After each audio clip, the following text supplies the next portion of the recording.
Adrian N. Breitfelder, City Clerk, you are hereby directed to call a regular session of the City Council to be held on Monday, February 2nd, 2026 at 6:30 p.m. in the historic Federal Building for the purpose of conducting such business that may properly come before the City Council. Thank you. Good evening and welcome to a regular session of the Dubuque City Council for February 2nd, 2026. As a reminder to our participants, you can provide in-person input or virtual audio and written input during the sections of the agenda where public input is accepted. Input options during the live meeting include in-person attendees may approach the podium when the mayor asks if there is any public input on the item they would like to speak to. Remote attendees can log into GoToMeeting using the login links, phone numbers, and access code that appear on the broadcast and live stream and posted on the front page of the meeting agenda. This option includes audio input and written chat input. If you are participating via computer, indicate which item you would like to speak to in the chat function or note that you would like to speak during the appropriate section. If you are participating via phone, indicate which item you would like to speak to during the appropriate section. All comments, whether in person or virtual, must be accompanied by a name and address. Additionally, written public input is accepted by contacting the City Council directly from the city's webpage at www.cityofdubuque.org/councilcontacts and through the City Clerk's office email at ctyclerk@cityofdubuque.org. This information will be reiterated during the meeting. Attendance for the session is as follows. Mayor Kavanaugh? Here. Council members Leyendecker? Here. Resnick? Here. Roussel? Here. Sprank? Here. Staver? Here. Wethel? Here. City Manager Van Milligan? Here. And City Attorney Brumwell. Here. Thank you, Mayor Kavanaugh. I'll turn it over to you for the Pledge of Allegiance. All right, well, we have a treat tonight. We have Scout Troop 53 here from Dubuque, and they're going to come up and lead us in the Pledge of Allegiance. So come on up, you guys. And I invite all who are able to please rise and join us for the Pledge of Allegiance. Are you ready? I pledge allegiance to the flag of the United States of America and to the republic for which it stands, one nation, under God, indivisible, with liberty and justice for all. Excellent. Thank you very much, Scouts.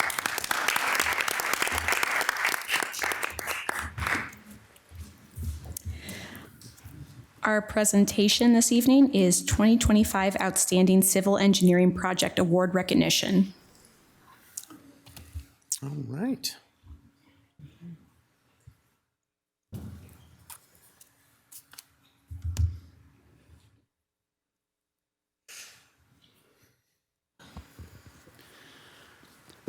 Good evening, Mayor, City Council. Bob Shizzle, Assistant City Engineer. And today I have Mike Shimkus with WHKS with me. And we're both honored to share with you tonight that the City of Dubuque, in addition to WHKS, we were recognized and honored for the 2025 American Society of Civil Engineers top civil engineering top outstanding project in the state of Iowa for 2025 for the Imon Ice Arena settlement remediation project. So it was quite an honor. So both Mike and I went down and we got this plaque. So a little history is I was asked to present on the Imon Ice Arena settlement remediation project at an ASCE geotechnical conference last year. And at that conference, there were other engineers present. And I think they, really thought that the project was pretty interesting. And so we were nominated for this pretty distinguished award. And amongst our peers, they all voted for us, and so we got it. So on behalf of the City of Dubuque and WHKS, the American Society of Civil Engineers recognizes the Imon Ice Arena Settlement and Remediation Project as the 2025 Outstanding Civil Engineering Project Achievement. Wow.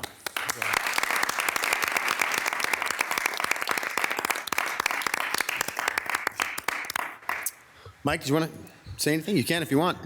You're standing there, so I got to give you the shot. No, we're just grateful for a chance to help out. It was a lot of fun working with Bob, and it was definitely an interesting, complex, challenging, and rewarding project. So thank you. Well, Mike, thank you both, and Gus and the entire team. It's funny, sometimes a project comes your way that you didn't quite expect, and maybe you didn't quite want when it first came your way. But, what I appreciate about you and really the City of Dubuque staff and the partners that we work with is when you have a problem that is big and seems like you can't handle it in some way, you put your shoulder into it and you go. And when you do it, other people notice. And it's nice when other people take notice. And because it was a complex project, you did a ton of work and you did a great job. And I know the community thanks you for it. So thank you. And I think one of the I think that stands out is there was absolutely no playbook for this project. We just had to figure it out, and luckily we had a great team. We had phenomenal contractors, and how we just had to orchestrate it to make it all work. I think that was probably one of the most outstanding things that stood out to our peers when we shared the project and what a success it was. So. I would say substantially under what the original estimates were. Yeah. Yep. Well, another great example of good government and good partnerships at work. So thank you both. Thank you. Thanks for everybody involved, and congratulations. We'll move on to proclamations. Our proclamation this evening is Dubuque Military Chaplains Day. And I do see Janet Grass back there to accept this proclamation. Janet, come on up. If you'd like to say a few words first, then I can read the proclamation.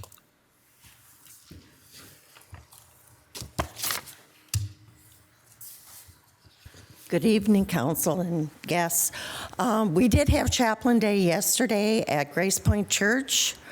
It was filmed, and it's going to be presented on TV later in the month, which was really neat. So we do have a recording of it, and we'll be showing it tomorrow is the actual Chaplain Day. So we'll be showing it up at the American Legion on Delhi tomorrow. My name's Janet Grass. I'm from Dubuque, Iowa, West 8th Street. Well, Janet, thank you so much for being here to accept this and for bringing this forward again. It's such a great thing that we celebrate, and I really appreciate it. We have multiple proclamations where we can celebrate our veterans and the work and the sacrifice that you've had, but to be able to celebrate chaplains specifically in this way, I know we really appreciate it, and the community does. So thanks for being here to accept this. No problem. The City of Dubuque proclamation. Whereas every year, Chaplains Day is a time to reflect on the service of those chaplains who made the ultimate sacrifice while serving their God and our nation. And whereas February 3rd, 2026 marks the 83rd anniversary of the sinking of the USAT Dorchester, which carried to their deaths 4 U.S. Army chaplains of 3 faiths who stood united in prayer as the ship went down. These 4 chaplains sacrificed their lives by giving their life jackets to save others. The heroic deeds of chaplains Lieutenant George L. Fox, a Methodist priest, Lieutenant Alexander D. Good, a Jewish rabbi, Lieutenant Johnny P. Washington, a Roman Catholic priest, and Lieutenant Clark V. Poling, Dutch Reformed minister, are an inspiring and ever-shining example of real brotherhood for all time to the people of the world. And whereas on December 7th, 1941, Navy Lieutenant Junior Grade Aloysius H. Schmidt, a 1932 graduate of Loras College, then Columbia College, in Dubuque, Iowa, heroically sacrificed his life aboard the USS Oklahoma during the Japanese attack on Pearl Harbor. Trapped in a compartment with others, he helped several sailors escape through a small porthole, and when it was his turn, chose to stay behind to save more lives. Father Schmidt was the first chaplain of any faith to die in World War II. And whereas on May 4th, 1966, Major William Joseph Baraji, a Loras College graduate, became the first chaplain to fall in combat during the Vietnam War. Serving as a brigade chaplain, Father Baraji died in a Chinook helicopter crash from the 147th Assault Support Helicopter Company, the Hill Climbers. The crash, caused by a fire in the transmission, claimed the lives of all 20 on board, including 5 crew members and 15 passengers from the 101st Infantry Division's 2nd Battalion, 502nd Infantry. And whereas the Dubuque American Legion Auxiliary Unit 6 and Post 6, Veterans of Foreign Wars Post 508, Disabled American Veterans Unit Number 6, Dubuque Marine Corps League, Tri-State Women Warriors, and Tri-State Vietnam Veterans Association proudly honor all chaplains who made the supreme sacrifice of their lives for the common cause of human freedom and justice for all, so this ultimate loss shall not be in vain. Now therefore, I, Brad M. Kavanaugh, Mayor of the City of Dubuque, Iowa, on behalf of the City Council staff and residents of Dubuque, do hereby proclaim the third day of February 2026 as Dubuque Military Chaplains Day in the City of Dubuque, Iowa, and ask all residents to honor those chaplains who died in combat while serving our country.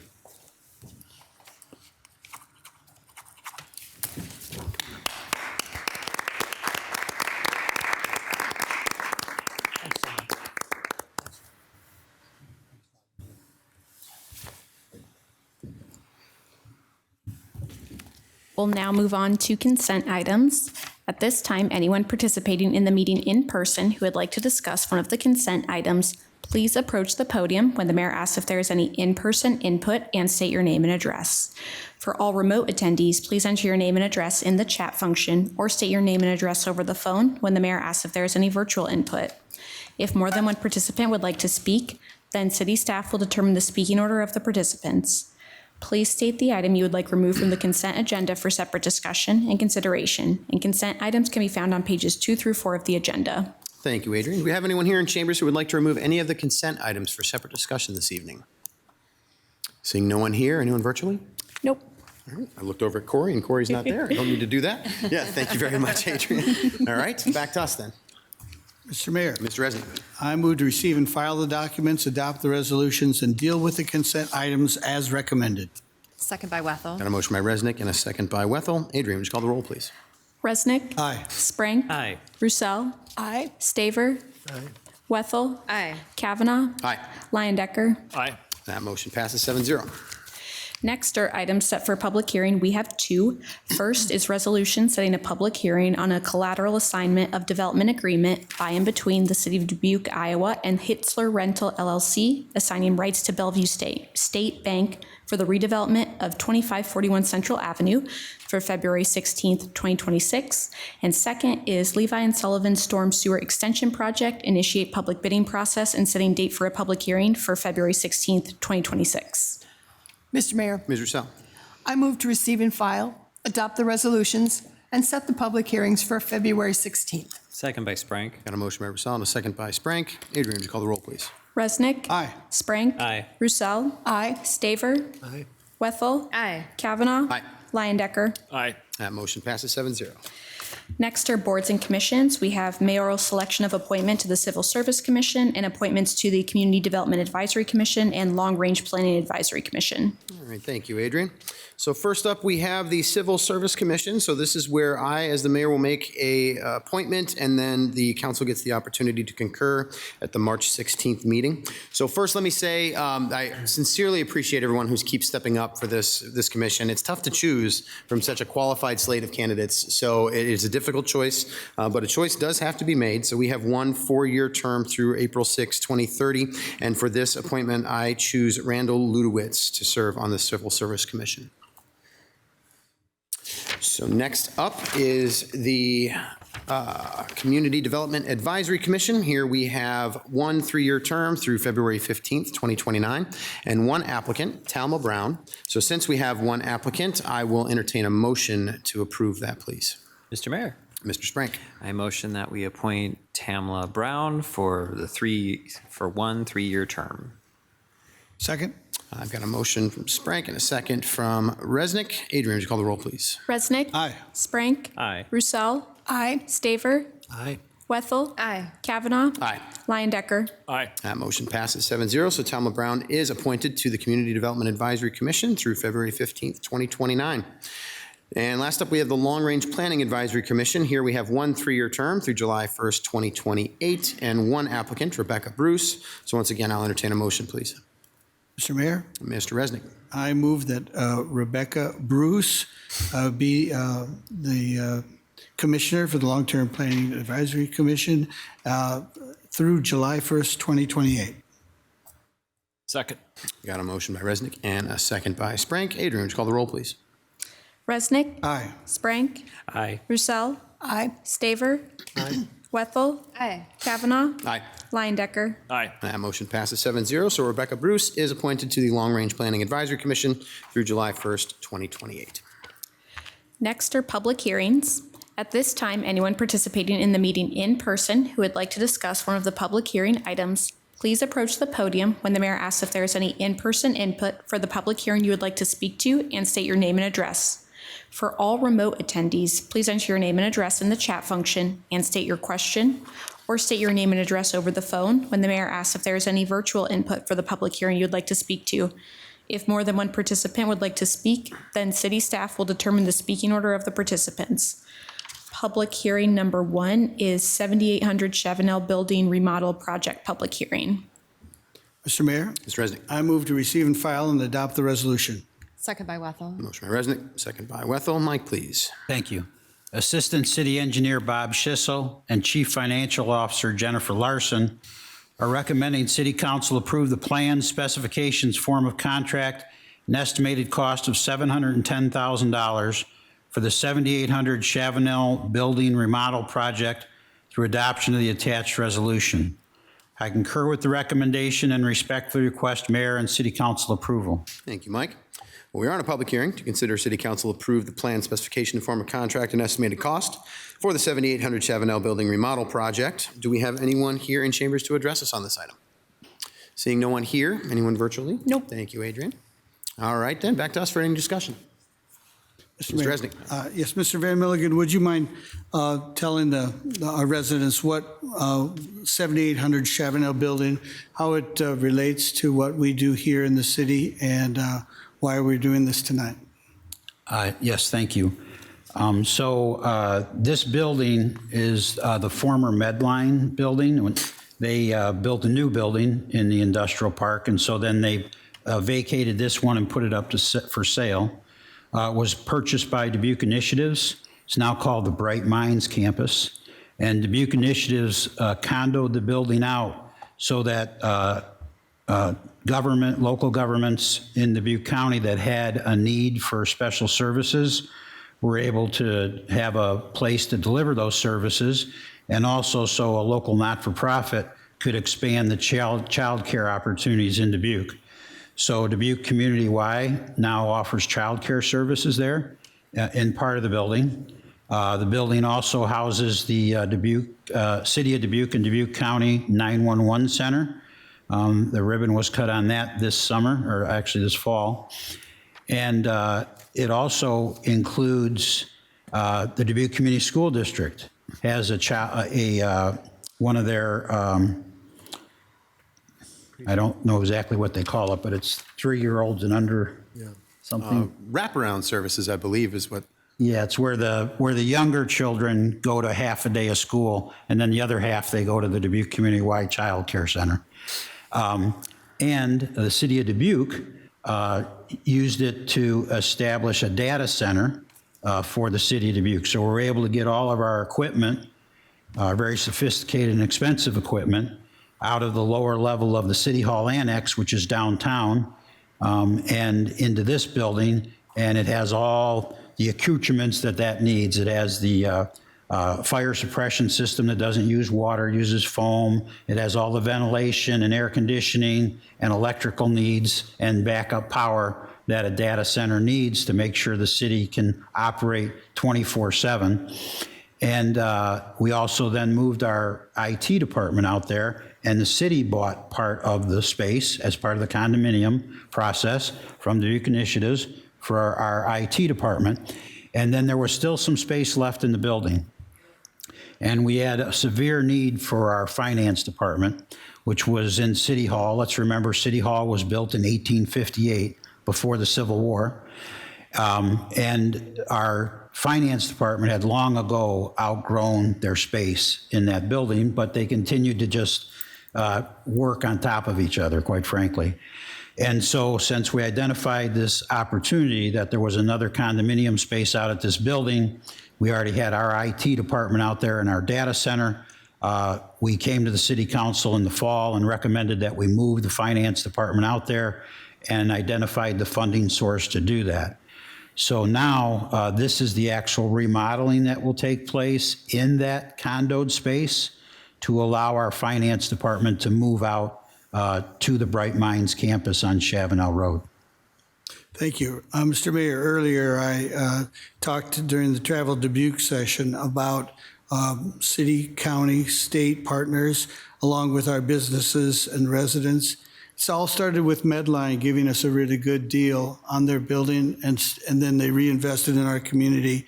And Mr. Van Milligan talked about the city, county, and state support that was necessary. The school all come together. This is an exciting project, and congratulations to all involved. Thank you, Mr. Mayor. Thank you. Any other comments, questions? Okay. Well, the motion here is to receive and file and adopt the resolution. Adrian, would you call the roll, please? Resnick. Aye. Sprank. Aye. Roussel. Aye. Staver. Aye. Wethel. Aye. Kavanaugh. Aye. Lyon-Decker. Aye. Motion passes 7-0. Public hearing number 2 is public hearing to approve the First Amendment of the amended and restated lease agreement between the City of Dubuque and Bunge USA Grain LLC. Mr. Mayor, Mr. Sprank. I motion that we receive and file and adopt the resolution. Second. Motion by Sprank, second by Wethel. Mike, please. Thank you. City Engineer Gus Sahoyas is recommending City Council approve the First Amendment to the amended and restated lease agreement between the City of Dubuque and Bunge USA Grain LLC, also known as Viterra Grain LLC. In reviewing the amended and restated lease agreement that was approved on May 5th, 2025, it was noticed that the amended and restated lease agreement did not include the exhibits that were in the original lease agreement. This First Amendment is to include those exhibits in the amended and restated lease agreement. I concur with the recommendation and respectfully request Mayor and City Council approval. Thank you, Mike. We're on a public hearing to consider City Council approve the First Amendment to the amended and restated lease agreement between the City of Dubuque and Bunge USA Grain. Do we have anyone here in chambers to address us on this item? Seeing no one here. Anyone virtually? Nope. Thank you. Back to us then for any discussion. Seeing and hearing none. Motion here is to receive and file and adopt this resolution. Adrian, would you call the roll, please? Resnick. Aye. Sprank. Aye. Roussel. Aye. Staver. Aye. Wethel. Aye. Kavanaugh. Aye. Lyon-Decker. Aye. Motion passes 7-0. Next is public input. At this time, anyone participating in the meeting may address the City Council on the action items on the agenda or on matters under the control of the City Council.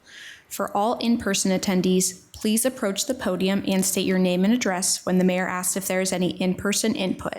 For all remote attendees, please enter your name and address in the chat function or state your name and address over the phone when the mayor asks if there is any virtual input. If more than one participant would like to speak, then city staff will determine the speaking order of the participants. Individual remarks are limited to 5 minutes, and the overall public input period is limited to 30 minutes. Under the Iowa Open Meetings Law, the City Council can take no formal action on comments given during public input or that do not relate to the action items on the agenda. All right, thank you, Adrian. Do we have any public input this evening?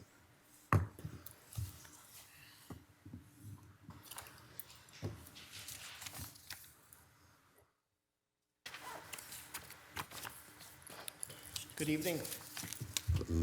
My name is Rob McDonald. I reside at 3399 Eagle Point Drive in Dubuque. I addressed the council last October at the October 6th meeting, outlining my concern with the process surrounding the airport subsidy program. Shortly after this, another concerned citizen asked for the Denver Air contract to be released, and it was approximately 2.5 months later. Since its release, more information has been daylighted, finally, which in my opinion does not lessen the concern of taxpayers, it only deepens it. The city attorney's memo detailing the span of control of the Airport Commission is enlightening. She opines, quote, "The Airport Commission retains authority over the funds allocated to it by the City Council. The City Council's authority is solely related to the allocation of budget funds," end quote.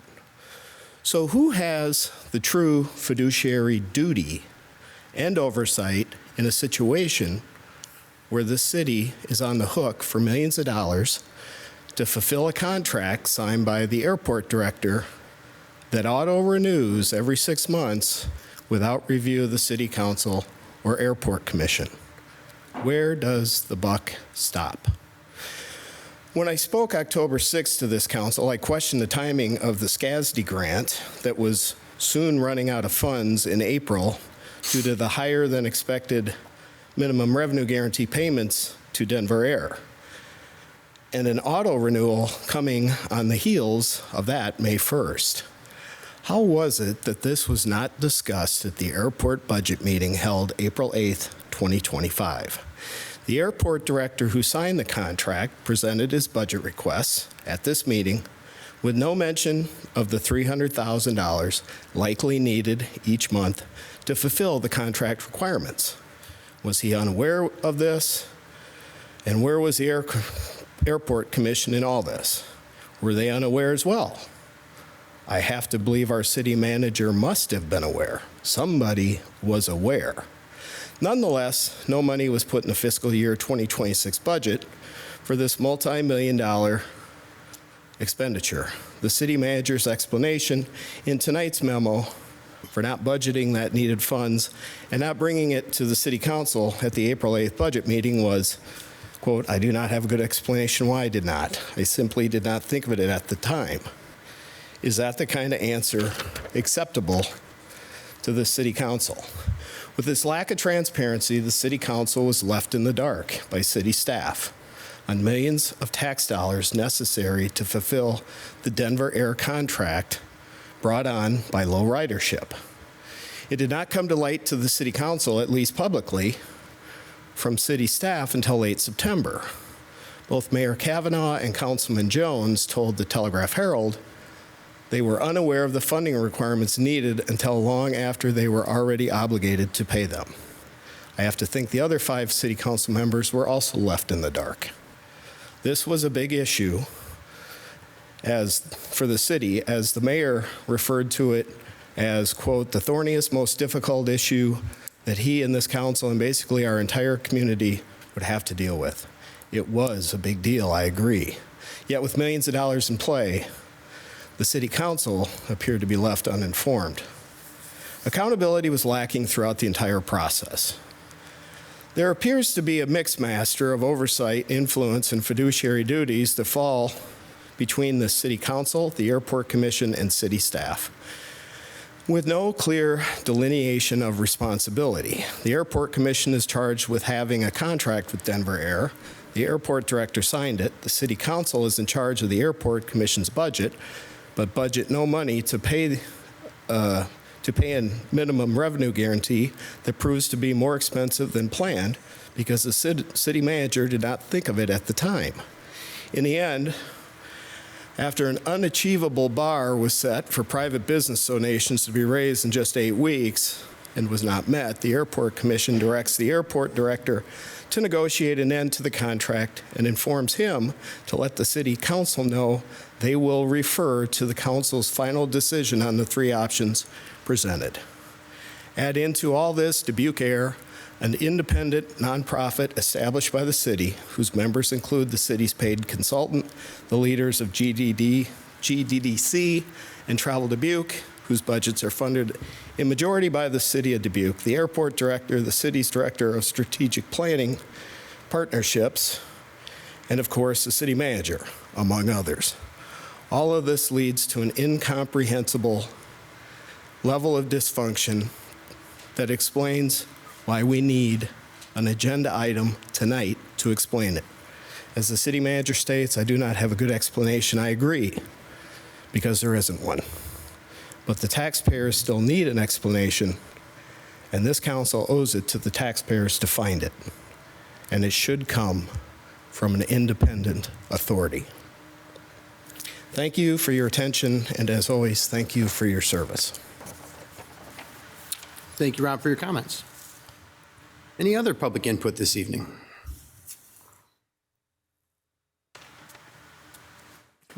Good evening, everybody. Mayor, council members. My name is Jason White. I serve as president and CEO of the Greater Dubuque Development Corporation. Tried to do what Rob did here, but I'm not sure I'm going to be as successful. My paper here. Thank you for the opportunity to speak on a familiar issue to all of us, and that is commercial air service, a topic that we're probably tired of talking about, but we get to talk about it another night as well. This evening, I want to talk about the hopes and aspirations and some of the feedback from our business community and what they believe for the service now and also going forward. And want to start off by saying this morning I had the opportunity, we had our weekly staff meeting, and I reminded our team that something fundamental, that our organization is a collection of projects, initiatives, and relationships, but we must never lose sight of our purpose, and that is to compete and to win for our community and our region. And we do that in two ways. One, through the connections we have through one another in our community. And the second is through the connections that we build between our region and the rest of the world. And commercial air service, again, something that unfortunately we do not have at this point, is essential to helping Dubuque compete and win as a 250,000 populated tri-state region. And I respect that there are diverse voices and perspectives on the issue, but that being said, our businesses have continued to say that commercial air service matters. In our most recent quarterly dashboard survey of 70 employers, the data showed two things. One, that air service rated as the most improved service, and two, that employers ranked it as the third highest priority for future competitiveness for employers in the region, behind only housing and recreation. In my recent interview for the position I have now, I spoke about inviting national site selectors to Dubuque to provide honest external feedback on our business climate and our ability to compete with other metro regions. We do so knowing that their first impressions of our market will come through flights into Madison, Moline, or Cedar Rapids, and knowing that access to commercial air service is a basic check mark on their business clients' lists. And as Iowa's smallest metro and the one furthest from the political center of the state, we know we must fight above our weight, and pull together is how we succeed. And I cannot imagine giving up on pursuing viable, sustainable options for commercial air service. And nor can our public, private, and nonprofit partners who share this mission, and that does include DBQ Air, a nonprofit I am very proud to be a part of and what it represents for this community. If we want to be among the strongest regions, compete for the best projects, retain and attract businesses, and provide convenient connectivity, then air service must continue to be a part of the conversation. So that's the hope, the aspiration, and the direction I hope we will continue to take collectively in partnership as a region. So thank you for listening. Thank you, Jason, for your comments. Any other public input this evening? Seeing and hearing none. Anything virtually, Adrian? Nope. Okay. All right. Then we can move on to action items. Action item number 1 is City Assessor Assessed and Taxable Valuations presentation. Mr. Mayor, Mr. Resnick. I move to receive and file and view the presentation. Motion by Resnick. We'll take a second by Roussel. I think we can turn it straight over to Troy to give a presentation. So, Troy, go for it. Thank you very much. Good evening. Welcome, and thanks for having me here and been able to go over the assessments here that happened for 2025 and explain basically going from the assessment to the taxation valuations. So first of all, just starting off, Troy Passer, Dubuque City Assessor. And we'll start off with the tax cycle timing. So for these January 1st, 2025 valuations, the tax cycle timing with that is for January 1, 2025. The assessed values were, they're set for that time. It was any properties, anything that happened to any properties during that calendar year of 2024, which includes doing mandatory biannual revaluations.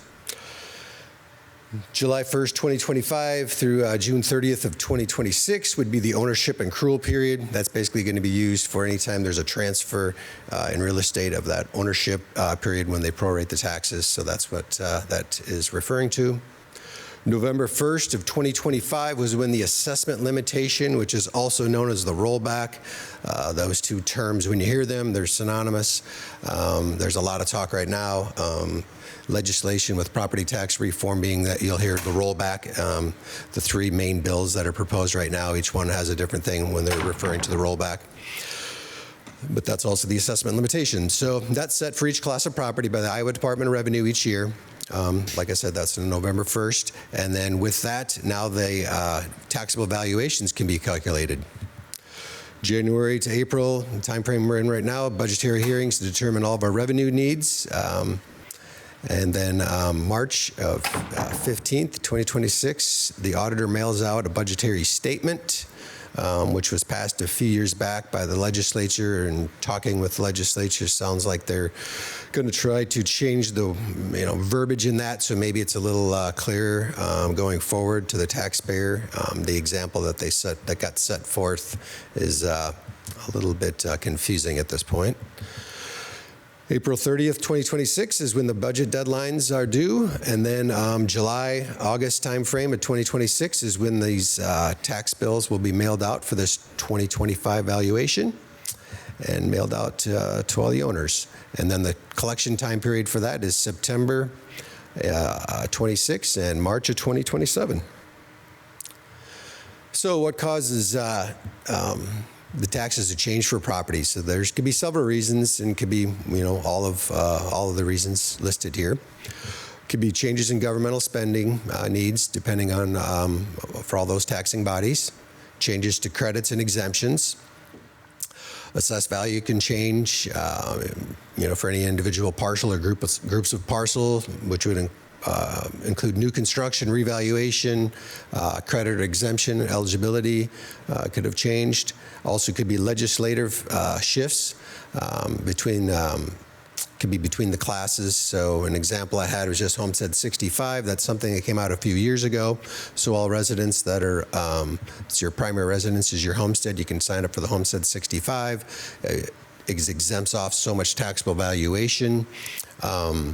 If spending if spending really doesn't change, or there's not another revenue source, then technically there's less valuation there. So really it kind of just shifts it to another type of property. That was just an example of one I came up with. Not saying good, bad, or otherwise, it's just what it is. So what causes assessment changes? So revaluation versus new construction we'll get into. So revaluation, those changes tend to be related to a biannual equalization process. So every 2 years, assessors are tasked with having to revalue to the market. So we use that prior year sales for each class of property, and we make our valuations, change our valuations based on those normal arm's length sales that happened in that jurisdiction. Also, reappraisal review could be a long-term or short-term, whatever reappraisal review project. Could be a jurisdiction-wide changes, just some new statistics or something that could have changed something in the market where we're also making value changes. Then there's new construction change. Typically, that's kind of your hammer and nails, something physically happened to the property. And then also legislative mandate just at the bottom of that, with the Department of Management indicating if assessed values were made due to revaluation or new construction. A couple years back, the legislature wanted it to be at a parcel level to be able to study how much valuation per parcel on a parcel level is due to new construction and to revaluation, which kind of goes in with some proposed legislation right now at the state level when they're talking about capping growth, but then excluding the amount of new construction. So this is kind of the this is the ability that we're able to now track in our assessment and taxation software. So we'll go over that equalization process. That equalization process, like I mentioned earlier, happens every 2 years. We reassess for that odd numbered year, which means we would look at the even year's sales. So for January 1st of 2025, we looked at all of the 2024 sales that happened in Dubuque. So the Iowa Department of Revenue compares our values to the sales assessment. And they do the sales assessment ratio study for residential 3+, which is basically like apartments, and residential and Res 3+ is actually grouped together now, but for equalization purposes, they use residential 3+, and commercial class properties. So the assessment ratio is the assessed value divided by the sale price. So for instance, if you had a assessed value of $90,000, sale price of 100, 90 divided by 100, it's be 90%. So if the assessment by a property, if the assessment is not between the 95 and 105 of the median in that sales ratio analysis and that whole sales ratio list, then the state's requirement is then that we would either need to revalue to get close to that within that threshold, or what happens is in the fall, they would put an equalization order on to reach 100%. So in our office, like we normally always do, we look at all the sales that had transpired, and we made revaluations for the 2025 values, and then I'll give some examples here. So in residential values increased in the city of Dubuque, along with the rest of the state, really just due to a continued strong real estate market that we've continued to see. The market adjustments for 2025 weren't as high as the 2023 value increases, which were in that like 24% range. So the value, those value changes due to just the revaluation, so which is known as the market value. In Dubuque, we made an average of 8.4% increase in the assessed value went up, and in the residential 3+ was 11.8%. So this year is just the sales ratio. When we run our sales ratio study out of our appraisal software, we can get this report. There's a lot of different, you see different columns and numbers and things in here, statistical measures, but just the one I really wanted to point out, I guess a couple of things. The number of sales that happened in the city for that year of 2024, there was 713 normal arm's length sales. There was more transactions than that, but 713 normal arm's length sales that the Department of Revenue deemed that were normal. And then our median ratio, since when I mentioned a few slides back, that median ratio needs to be between 95 and 105. So being at that 89.9 there, that's obviously outside of that 95 to 105, which would require us to revalue. So then after revaluation, that median ratio was 99.77, so we're right in between that 95 and 105 is where we got to. So how do we do that? So we're looking at all those sales. We start breaking it down. We look at by neighborhood. I'm just pulling up a couple of examples here to kind of show you how we get to there.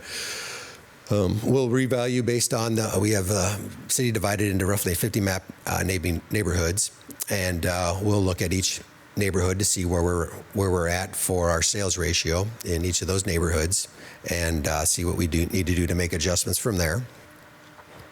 So there's just the map. You can see that. You can download it off of our off the website. If anybody goes onto the Beacon website, you can get down to the GIS mapping department's website and pull that up.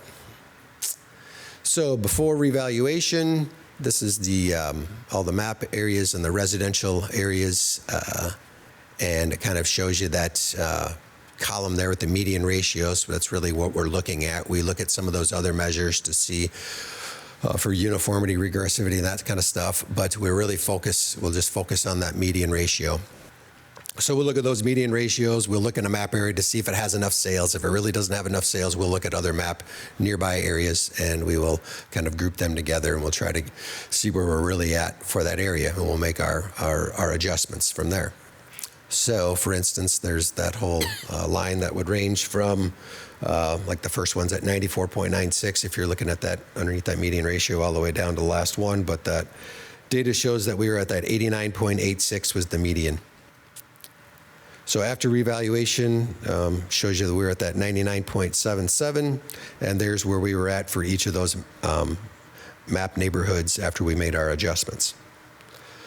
So making those adjustments, things we also look at, I'm just pulled up one here, for instance, was just looking at kind of before and after. One of the metrics we were looking at is just what's the total living area, trying to find really when we're trying to track the market and say why do things transact, for a price that they are, why do we think they are, So some of this is one of its total living area are homes with a larger square footage commanding a better price than with smaller ones. Well, 1-story versus 2-story, brick versus frame, age, type. I mean, we're looking at all different things to see if we can really figure out what's driving that in the market.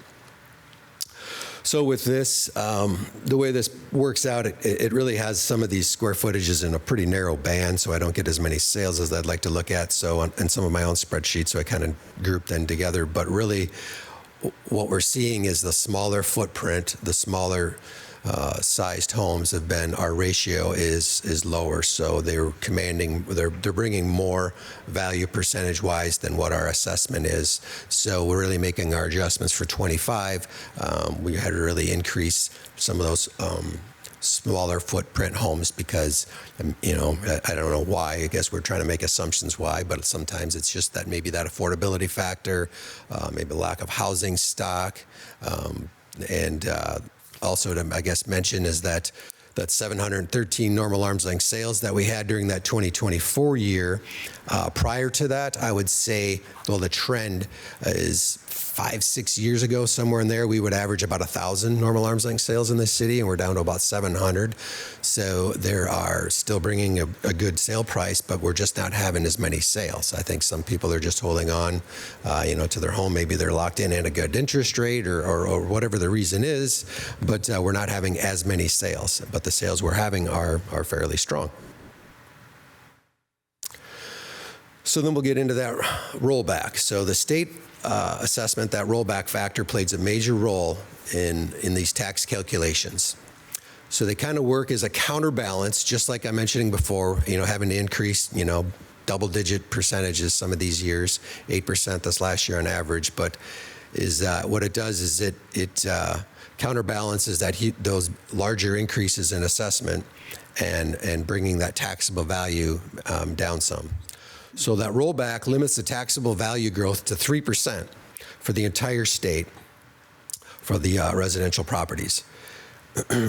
It does not limit value increases on individual areas. It's just on the collective through the whole state. That 3% rollback factor then was calculated for 2025. So residential parcels will receive a 44.53% rollback factor, meaning taxable values are 44.53% of the assessed value. The 2024 residential rollback was 47.43%. So let's just use an example. What I did here is I took the average assessed value that we had on homes for 2024, which was $184,500. That increase of that average 8.4% would take it to $200,000. The rollback factor, last year's rollback factor was 47.43%, which would give that taxable value of $87,500. If you're using the new rollback factor, the 44.53%, the taxable value calculation then would be at $89,100, which this is an increase of 1.8% in taxable value. So even though we've seen an 8-some% increase in residential values on average, really there's a 1.8% increase in taxable value.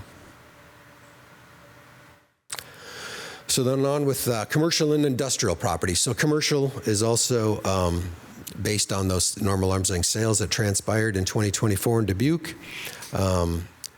We also saw large increases in that due to those sales. There was very many sales, I believe only 18 throughout the whole city, so they were based on that, but it was an average of 15.6% increase we needed to make based on those sales.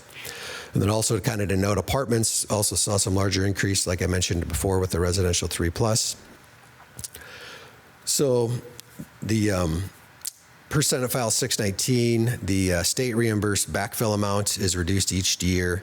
That backfill amount goes back to the original when commercial industrial was taxable value is the same as the assessed value of 100%. It got reduced to 95 and then to 90%. And then the state promised to backfill that difference. But then what they've done now, I think it's an 8-year cycle here, they've just been reducing it each year until it's depleted, like I said, here in fiscal year 29. So in commercial properties, there used to be what's called the business property tax credit. That got changed a few years back, and now what they're calling it is a 2-tier assessment limitation, which now eliminates the need for someone to actually have to sign up for the credit. They're automatically giving that if they have a commercial, industrial, or railroad property. The first $150,000, how it works, the first $150,000 is giving that rollback factor that the residential has. And then the remainder, anything, if that property is assessed for any more than $150,000, the remainder gets the 90% factor. So we'll go through an example of this. We'll say prior year, and the average was $300,000 on assessed property. If we increased it to 15%, it would be at $347,000. So with that rollback calculation in that second column over there, that first $150,000 for last year, the 2024 valuations, which are the taxes we're currently paying right now, take it times the 47%, you have $71,000, 145 in taxable value. 150,000 times that 90% for the 135 gives you a taxable valuation of 206, 145. So doing this same thing with the this year's valuation, you'll see that first $150,000 gets that 44% rollback, 44.53, and then everything above that, that 197,000. Because of the increase in that average assessed value, would get the 90%. So in this example, the average increase in taxable value on a commercial property based on a 15% increase that it received is, about an 18% increase in taxable value. So assessed value due to new construction. Just showing a list here, just for your information, just looking at Dubuque, other cities in the county, and the rural areas, and what there is in the trend in the last 5 years in new construction. This includes partial exempt and anything that's in a TIF district. So then we'll kind of go over the total of all the valuation changes in our different classes. This is just what it kind of breaks down, giving how much was in each class of property, what it changed, and what the total is now. And any questions? Well, thank you very much, Troy. We'll entertain any questions here that we might have. Yeah, Mr. Resnick. Thank you. Thank you for your presentation. It looks like from your presentation that you're following state mandated processes, and you have legal obligations in what you do, and you put in the numbers. I'm wondering, and my guess is that you're heading for 100%, so that if it goes to try to stay, that if we just go to the 95% and then the next year's tough, the tax rates, are really hard to take next year for our residents. I'm just guessing on that. Is that why you head for the 100% and not for the minimum 95? So our job as, in the assessment field is to value at market value. So we're trying to get as close to the market value as we can. So, you have that wiggle room between the 95 and 105, but our job is to try to be assessing at market value. If we really shot for that 95, the other issue is that there's things that could change after we send our assessment notices out. There's an appeal session, there's appeal times, there's things like that could happen. And and it's happened in the past with other jurisdictions that got right at that 95, and some change. And then maybe they didn't quite calculate something right, or maybe a bunch of the value maybe was removed. Maybe they found out there were some mistakes in it, or something happened where the values went and then they were below 95. So then not only did they increase whatever it took for their increase to get to the 95%, then in the fall, the state put on an equalization order again. So really you got assessed twice it got an increase with it. So we try to get as close as we can to that 100% is our goal. Great, thank you. And you as the city assessor of the city of Dubuque, you mentioned the word or the phrase wiggle room, and I was going to ask you, how much do you really have? Because in our conversations, I've talked with you, and you've talked about trying to do some things to help our citizens with the tax level that they have. What are some of the things some of your ideas, and I don't know whether you're able to do them or not because of all the obligations you have, but when I've talked to you before, you've had such concern for our citizens that we get it right and they pay a fair tax and no more. Yeah, so I feel like we're all taxpayers, no matter what it is, whether you own property or you're sales tax or anything, right? We're all taxpayers, and it's not like it's anything we love to do, but we know the reason for things and that we do it. So I really think that when I look at my job and my task at this is that assessing it being equitable, but also at market, right? So I try to get as close as I can to market value, but also knowing is we want to be as equitable as you can with other like properties. So, and knowing that is if we're as close to market value as we can with someone on their home, I mean, in all essence, it's better for them in some instances because their value, maybe their most prized possession is the property that they own, and that helps in that way.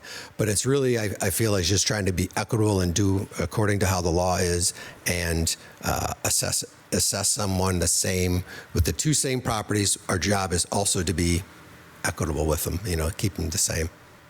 Thank you very much. I used to live out in the rural area, and people would always say that farmers die millionaires, right? Because, and until then, they're struggling. And to me, it seems like our property, residents and commercial, they're gaining so much value that it's almost like the farmers, they need the land, and it's worth a lot, but it really doesn't bring in dollars and food for what they need. So I don't know, it's just a guess, but I mean, do you see our citizens in that same kind of boat where people have very valuable homes, but it's just tough to live with all the money in your house and not that you can use? Mm-hmm. Yeah, and I think that's been a hot topic, and anytime you've talked to anyone in the legislature that has been running, their campaigns, they said over the last couple of campaign cycles is one of their main concerns is property tax, right? So, with that in mind, and there's things that I see, and actually, was on the phone today, with legislatures and getting some, giving them feedback, and they're sending me when there's bills that are coming out. So I appreciate that dialogue, and really the main thing is what I try to convey is that anytime if you're going to give a break to one segment of ownership, right? Say, if it was one class of property, commercial versus a residential, or a type of home, or who owns the house. Anytime you're going to give that, if you're not going to decrease spending somewhere or find another revenue somewhere else, all you're doing is shifting that tax burden to the rest of the types of properties. So that's the thing I'm always trying to be very cognizant of, to the legislature, to the state, of anytime we're doing that, then sometimes it might be a really good reason why they're doing that, but that unintended consequence of giving this over here, and then if everybody else has to pick up the rest of it, just like a example I made today, speaking with the representative, I said, well, it'd be like if four people went out for dinner and the bill's $100, and Joe was with us, and it's Joe's birthday, so we're like, hey, we should just, buy Joe's dinner. Well, instead of $25, now it's $33 a change, right? Because we've just picked that up. Well, anytime we decide to give one person the break, everybody else needs to pick it up. So I'm just, it's just something I think everyone needs to keep in mind with that. Well, thank you. Thank you, Mr. Mayor. Mm-hmm. Mr. Spring. Thank you, Mr. Mayor. Troy, you mentioned about that shifting the tax burden. Do you have any idea how many, or a ballpark number of senior-owned homes that we actually have in the city of Dubuque? I believe on this 2025, good question, thank you, Councilmember Sprank. For 2025, we had almost 3,800, I think it's somewhere right in there, of 65 plus that have signed up and are receiving that Homestead 65 exemption. Yep. Okay. Which that exempted amount equates to probably roughly about $750,000, I would say, in taxes. Yeah, and that's because I look at that, I know that's a big push that the legislation at the state level is pushing for, basically a proposal to freeze assessed values for seniors that are over 65. And so I'm just wondering how much that could affect us as a city in our budgets as well, since we'll be doing that soon. And then you also mentioned you believed in the last 5 to 6 years about the average of 1,000 homes were sold a year. And now we dropped down to 713, so that's nearly 300 homes. So I can see why we've been pushing so hard and heavy this last number of years to build these housing units for folks, because we know we don't have enough homes being sold anymore as there was years prior. So I appreciate you giving us that information. So thank you. Yeah, you're welcome. Other questions? Troy, I have one. How much of your job is actually subjective, where you just get to make the decision yourself versus let the numbers do the talking? And basically, I mean, your whole position is mostly objective and it's mathematical, is my assessment of the situation. You can tell me if I'm wrong on that. Mm-hmm. But how much of it is actually subjective, where you're making the call to do something? Yeah, good question.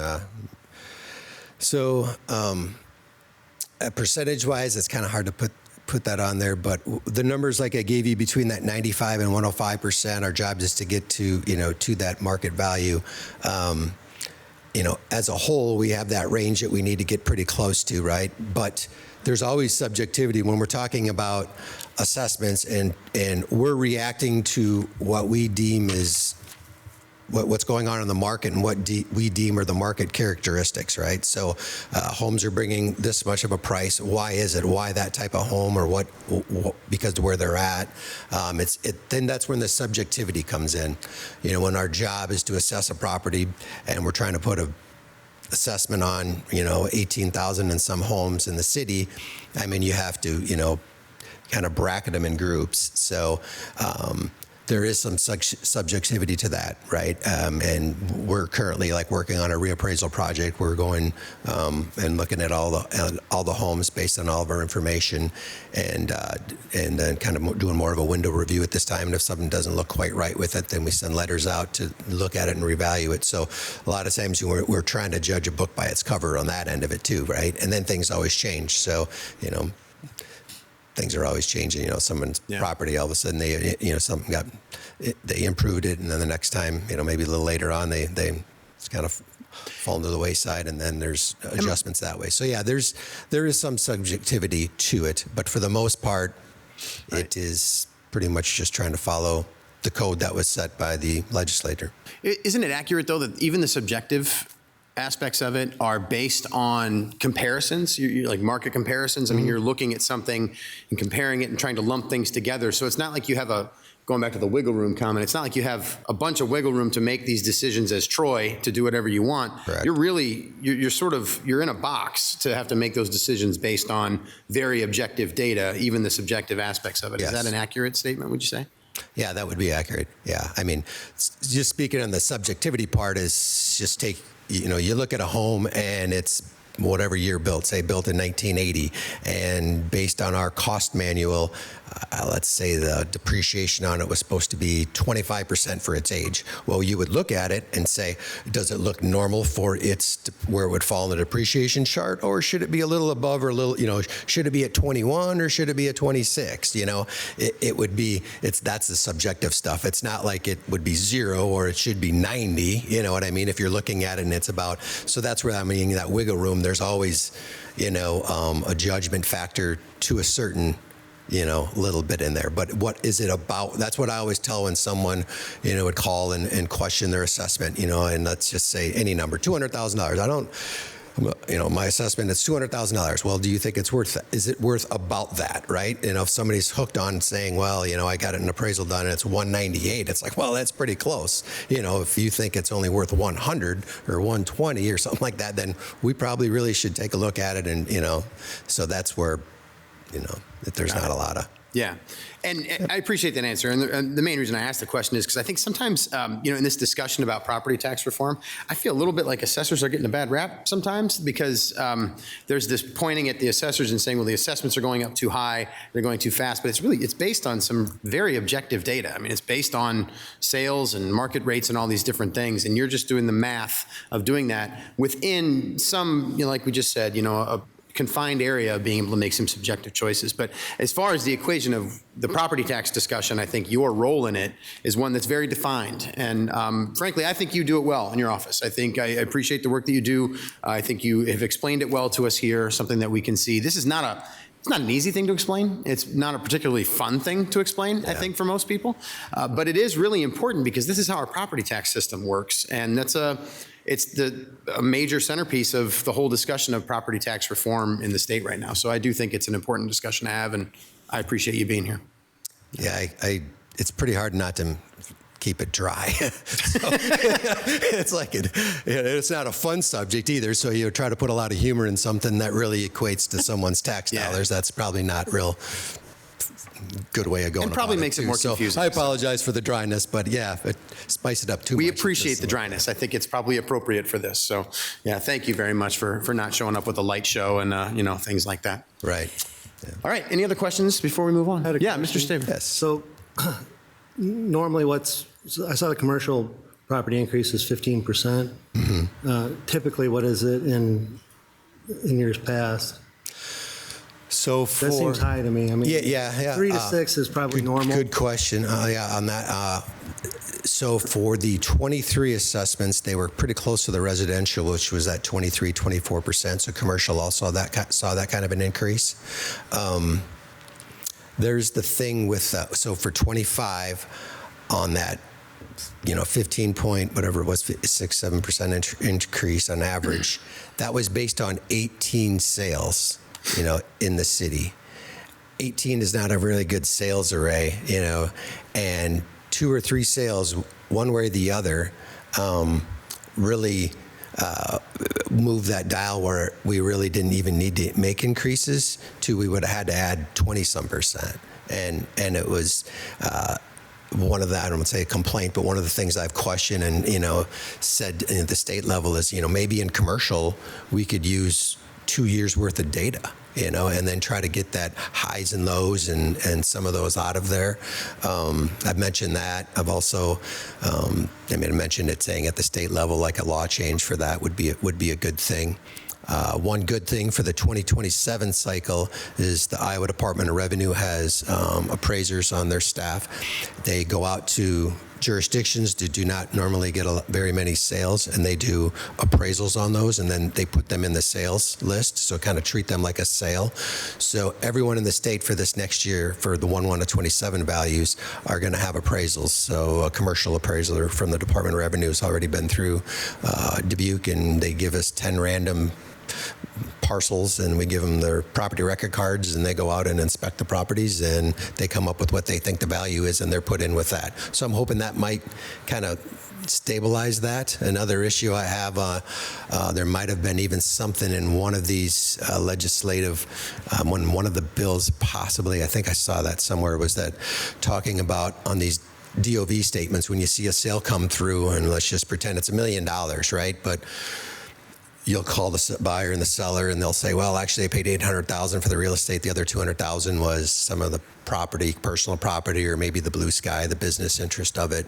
But on that statement, it says $1 million. So we need to use $1 million because that's what's on that declaration of value statement. So sometimes that skews it, but if that's what's on the DOV, it's what we have to use, So I guess, did that kind of answer your question on that, Chris, or not? But and there's another one when you point out that 15%, actually when my slide there I showed on that example was an 18% increase. There's going to be there's your tax burden shift right there. So residential, because of that 8% increase, but only 1.8% in taxable value increase, if commercial went up on average 15%, that it went up 15%, right? And in this example, because of how much more was above that 150,000, it was an 18% increase. So there's where that tax burden shifts, because the one class of property isn't rolled back as much as the residential is. So that's just something else to kind of keep in mind as you're working through the budgetary things. So in essence, you're saying whatever was saved on the residential side gets passed on to the commercial side? Yeah. Yep, and we saw that for the taxes being paid right now. So anybody, wants to look up if anybody owns commercial property, and and you do there on that, is you look at that and you'd see that in your residential versus your commercial, because there was that both increase in 20-some% for that 23 valuation, which are the taxes due right now, but residential was rolled back, so there was only a few percent increase in taxable value, but the commercial taxable value, didn't get rolled back like that. So. Thank you. Yep. Ms. Wethel. Just, I was curious, as you mentioned, for commercial values, one potential thing that you have posed to the legislature is to combine a 2-year, just to create a larger N, if you will. Mm-hmm. Even on residential property, when we talk about number of sales based on square footage, the slide 12, that's total living area strata, the before and after, for instance, you go from having 1,500 to 1,749 square feet is 102 sales, but then 1 foot over that, there's only 42. So, it's interesting to me, like, what about even for residential creating a 2-year cycle? Is that something that's been proposed before? I don't know in residential if they have or not. I know in the governor's proposal right now, they're actually saying going to a 3-year revaluation cycle instead of doing it biannually, to make it every 3rd year. But I haven't heard about using multiple years. With that, I don't know if they also mean multiple years of data. That's the devil in the details thing. I don't know what exactly the statement was that, but what is the intention? Was it to use multiple years of data? Now, for instance, when you point that out between those two, that's just one metric we're looking at, and you're like, well, there's not that many sales in a group. You're probably not going to put much weight in that, right? That would be another thing too, with doing that. Now, I would state, that rollback is doing its effect. If you were going up, double-digit %, but you're only seeing single-digit increase, 1, 2, or 3% increase, that rollback is actually doing its job. If I have any recommendation that I've made before to the state is they have all the numbers by the jurisdiction. Why don't we have a rollback factor based on your jurisdiction? So we just increase only 3%. So if someone's way above or way below that state average, then they're only adjusted 3%, So that'd be another suggestion I've voiced my opinion before on. Well, the mayor said you didn't maybe think that your presentation was fun, but I think you probably do think it's fun. Yeah, I don't know if I want to answer that. Thank you, Troy. Yeah, you're welcome. Any other questions or discussion before we move on? All right, well, Troy, thank you very much for the presentation. We appreciate you being here. Everybody have a good night. All right. Thanks, Fran.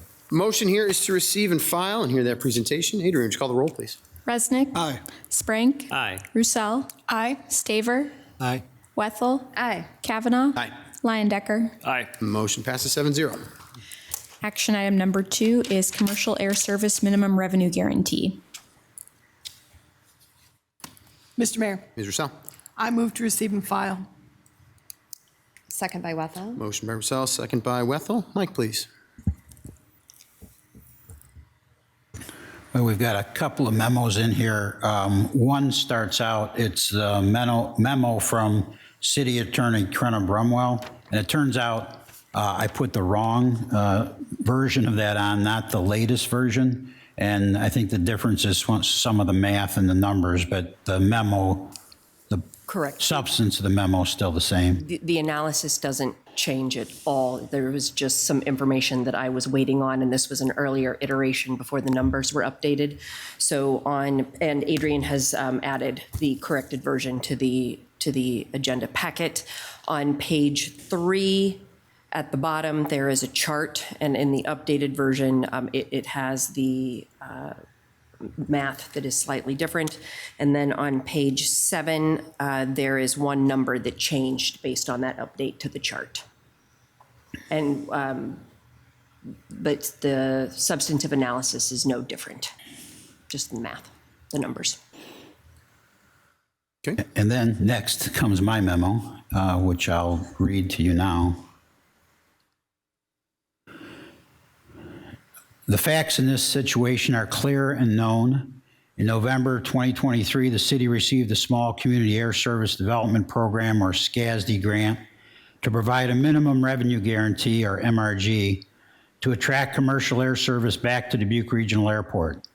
The grant required matching funds, and those funds were provided by the City of Dubuque, Dubuque Area Chamber of Commerce, Greater Dubuque Development Corporation, Dubuque County, and Travel Dubuque.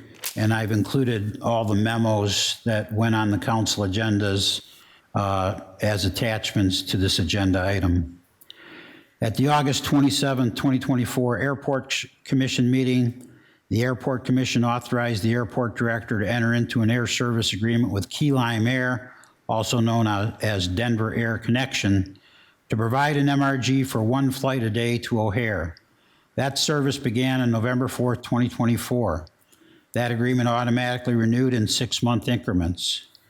Initially, the MRG payments were made with the SCASD grant, then matching funds, and when that money was depleted, Travel Dubuque provided $500,000.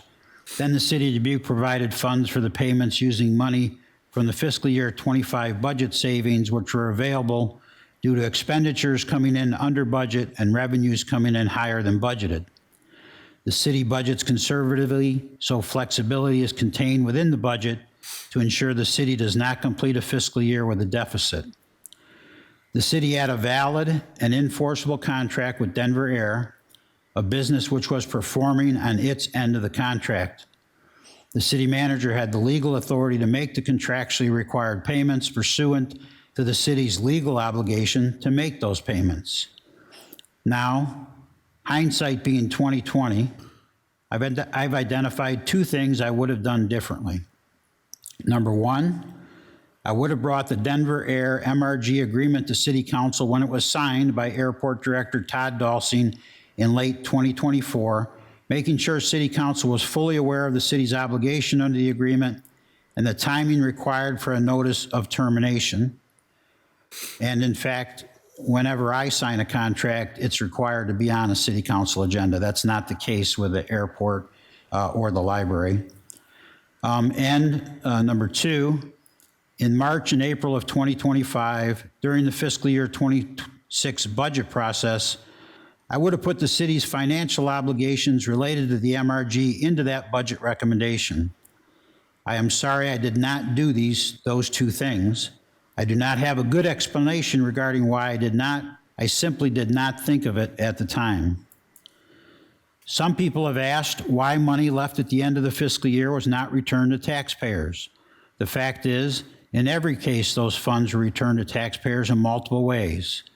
The funds were either held over for the next fiscal year budgeting process, used as a one-time revenue source to meet one-time operational or capital needs, or used in the current fiscal year to cover a cost that has been identified by a resident, staff member, or through the City Council's goal-setting process. Any such funds used in the current fiscal year went through a budget amendment process through City Council, which included a public hearing on October 20th, 2025 for residents to make comments.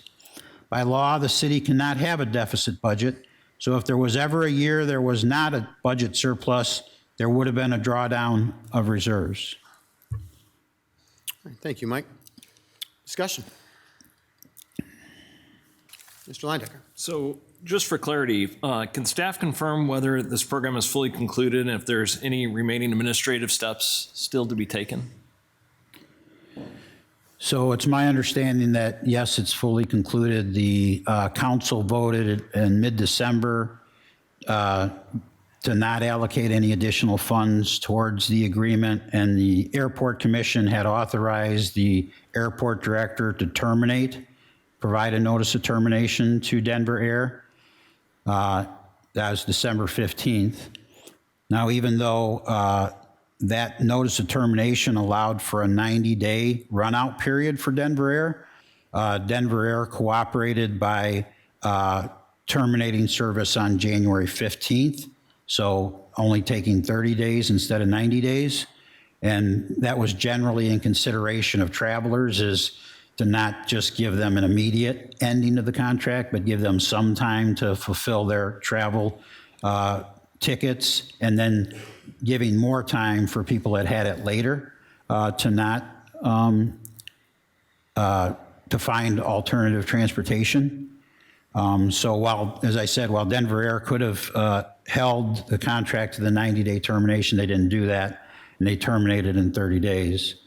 So that was the end of the service. Actually, I believe it ended up being January 14th, because I think there was either mechanical or weather cancellation on the last day. The one thing I would have to ask Todd Dalsing is, have we got the final billing from Denver Air? Because they bill the month after the service is provided. Yeah, correct. Todd Dalsing, Dubuque Regional Airport. No, we have not yet received January's invoice for that partial month of MRG. We typically get that 2 to 3 weeks after the first of the month. I think we have an estimate in there of what that's going to be, but we have not received the actual invoice yet. I think that the December payment actually was under the estimate, or was it? Yeah, it was about 50,000 less than our estimated amount. Yeah. So we'll see what happens with the half month of January payment, whether it'll be the estimate above or below. Yeah. We don't know yet. And with, announcing the end of service, so those estimates were based on a full month of, known service. So, but the numbers did come in better than we anticipated for announcing end of service. What is that number? Oh, hang on, Mr. Staver. Mr. Leindecker still has the floor. That's all right. So, yeah, so I appreciate the information that's being shared here, and maybe this is for Mike or Karina. I'm just for clarity, the purpose of this being in the agenda and as a receive and file item is? So that this discussion can happen, so you can ask any questions that you have as you're asking them. Okay. Yeah, and I think, from my viewpoint as council member, is the governance component of this. I think it's important in making sure that we have a process and a defined process, and it sounds like there is, and there's maybe some items to look at here as we go forward, and items of this nature, especially for contracts related to, given the nature of the library and the airport commissions, as they associated with that, and making sure that we have those allocated appropriately, or the appropriate discussions ahead of time. So that's all I had. Thank you. Thank you. Mr. Mayor. Well, please, I'm go ahead, sorry, Mike. if I could Yep. just follow up on that particular point. So I don't know, as I mentioned in my presentation, that when we, within the city organization, sign a contract, it appears on the city council agenda under signed contracts. So you see all the contracts that are signed. That's not the case with the library or the airport, but if you don't mind, I was going to ask, is that something the council can require, that even airport and library contracts appear, or is that a state law issue that they don't appear, and so the council can't supersede state law? So for purposes of the state code, the airport commission powers and the library board of trustees powers, those are just flat out listed in the state code. And they essentially have all of the powers to control anything related to the airport in this case, but they can't sell it. That is essentially the only limitation on that board. What you all do is you appoint them and you review their budget authority on an annual basis. Beyond that, the state code doesn't give you authority, really. You can remove commission members if they are not following, directions or staying within their budgets or things of that nature. But as an example, let's say you allocate the airport commission $1 million for the year. And once you do that, they may have told you that they're going to spend that $1 million on X, Y, and Z. They can change that. Once you've given them that $1 million, that is theirs to do with as they see fit. So if they don't want to spend it on X, Y, Z, they can do it on A, B, and C. Your remedy for that essentially relates to their appointments and their positions on the board, and whether you as the body responsible for their appointment and removal see that they are living up to their obligations.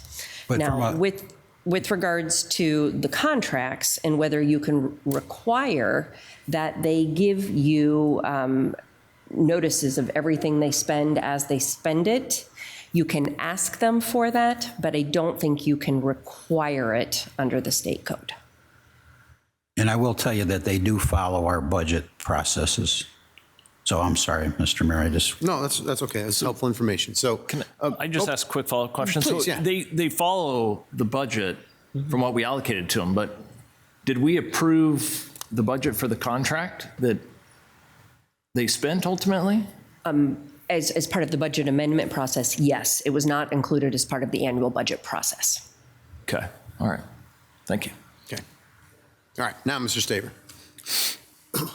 So I guess what happens when they do exceed it? So if we budget them $1 million and they spend $3 million, what's the remedy? Well, so it would depend on the circumstance. So for example, if the airport could not meet their obligations, an outside entity might have a breach of contract action against them.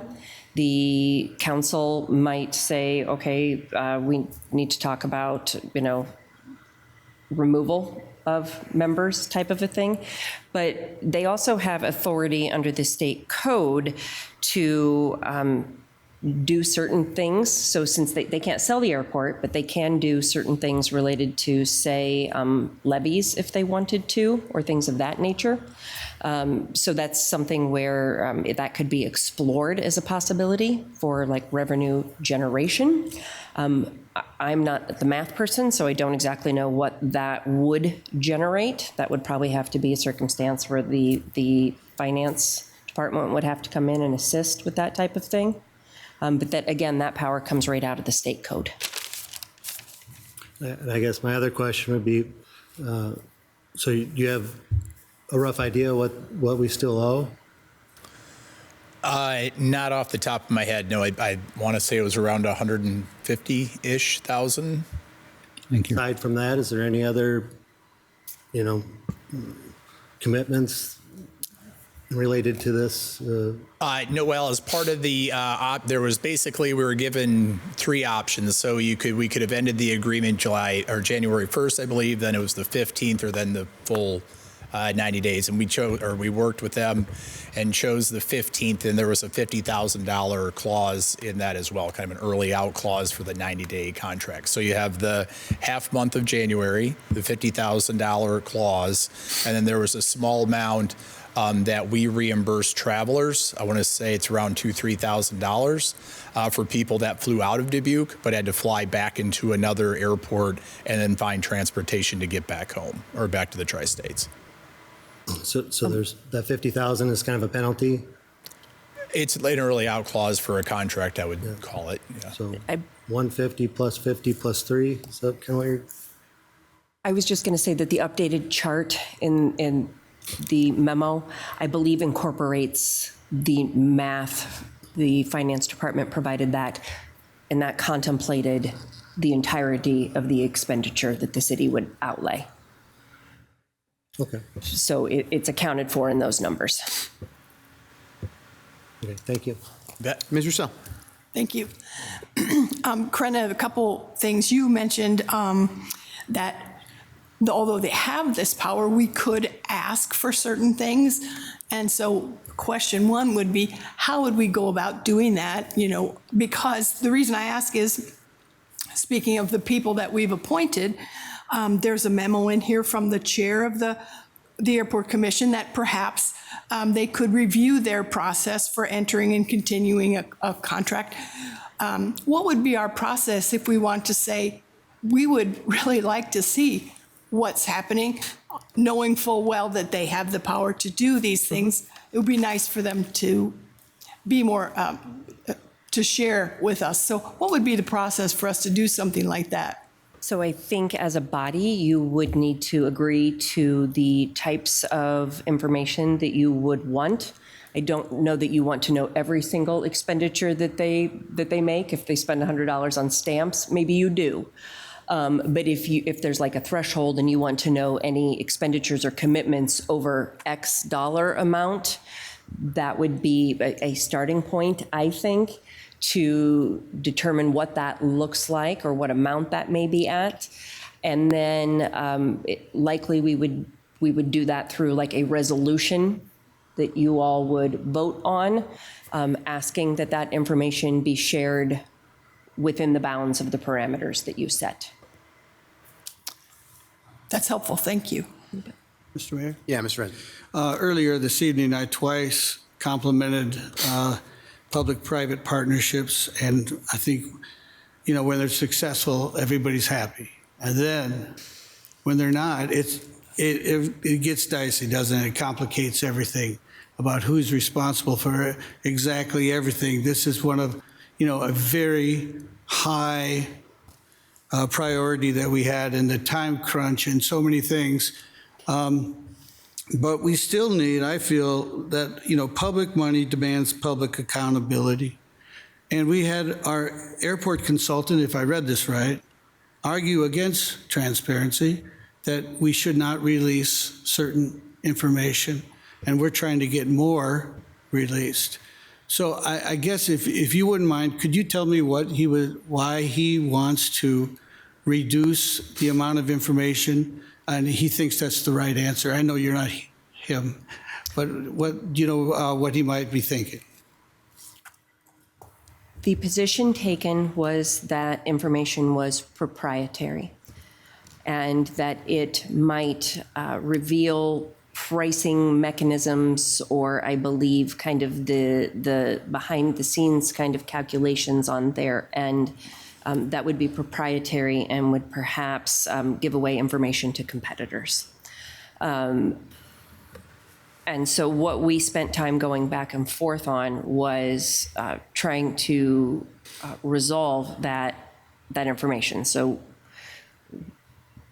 there was a proposal on the city's end, there was then a counter proposal on the other side, and we went back and forth over the process, as you can see, a number of times, until ultimately what I said was that it doesn't appear that we're going to agree on this. And when that happens, our standard course of action is to give the other party a deadline where they can attempt to go get a court order that would stop the city from releasing the information that they believe was proprietary.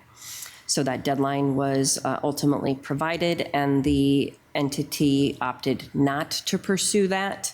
And so we released the information as the city proposed, as opposed to accepting the redactions proposed by the other party.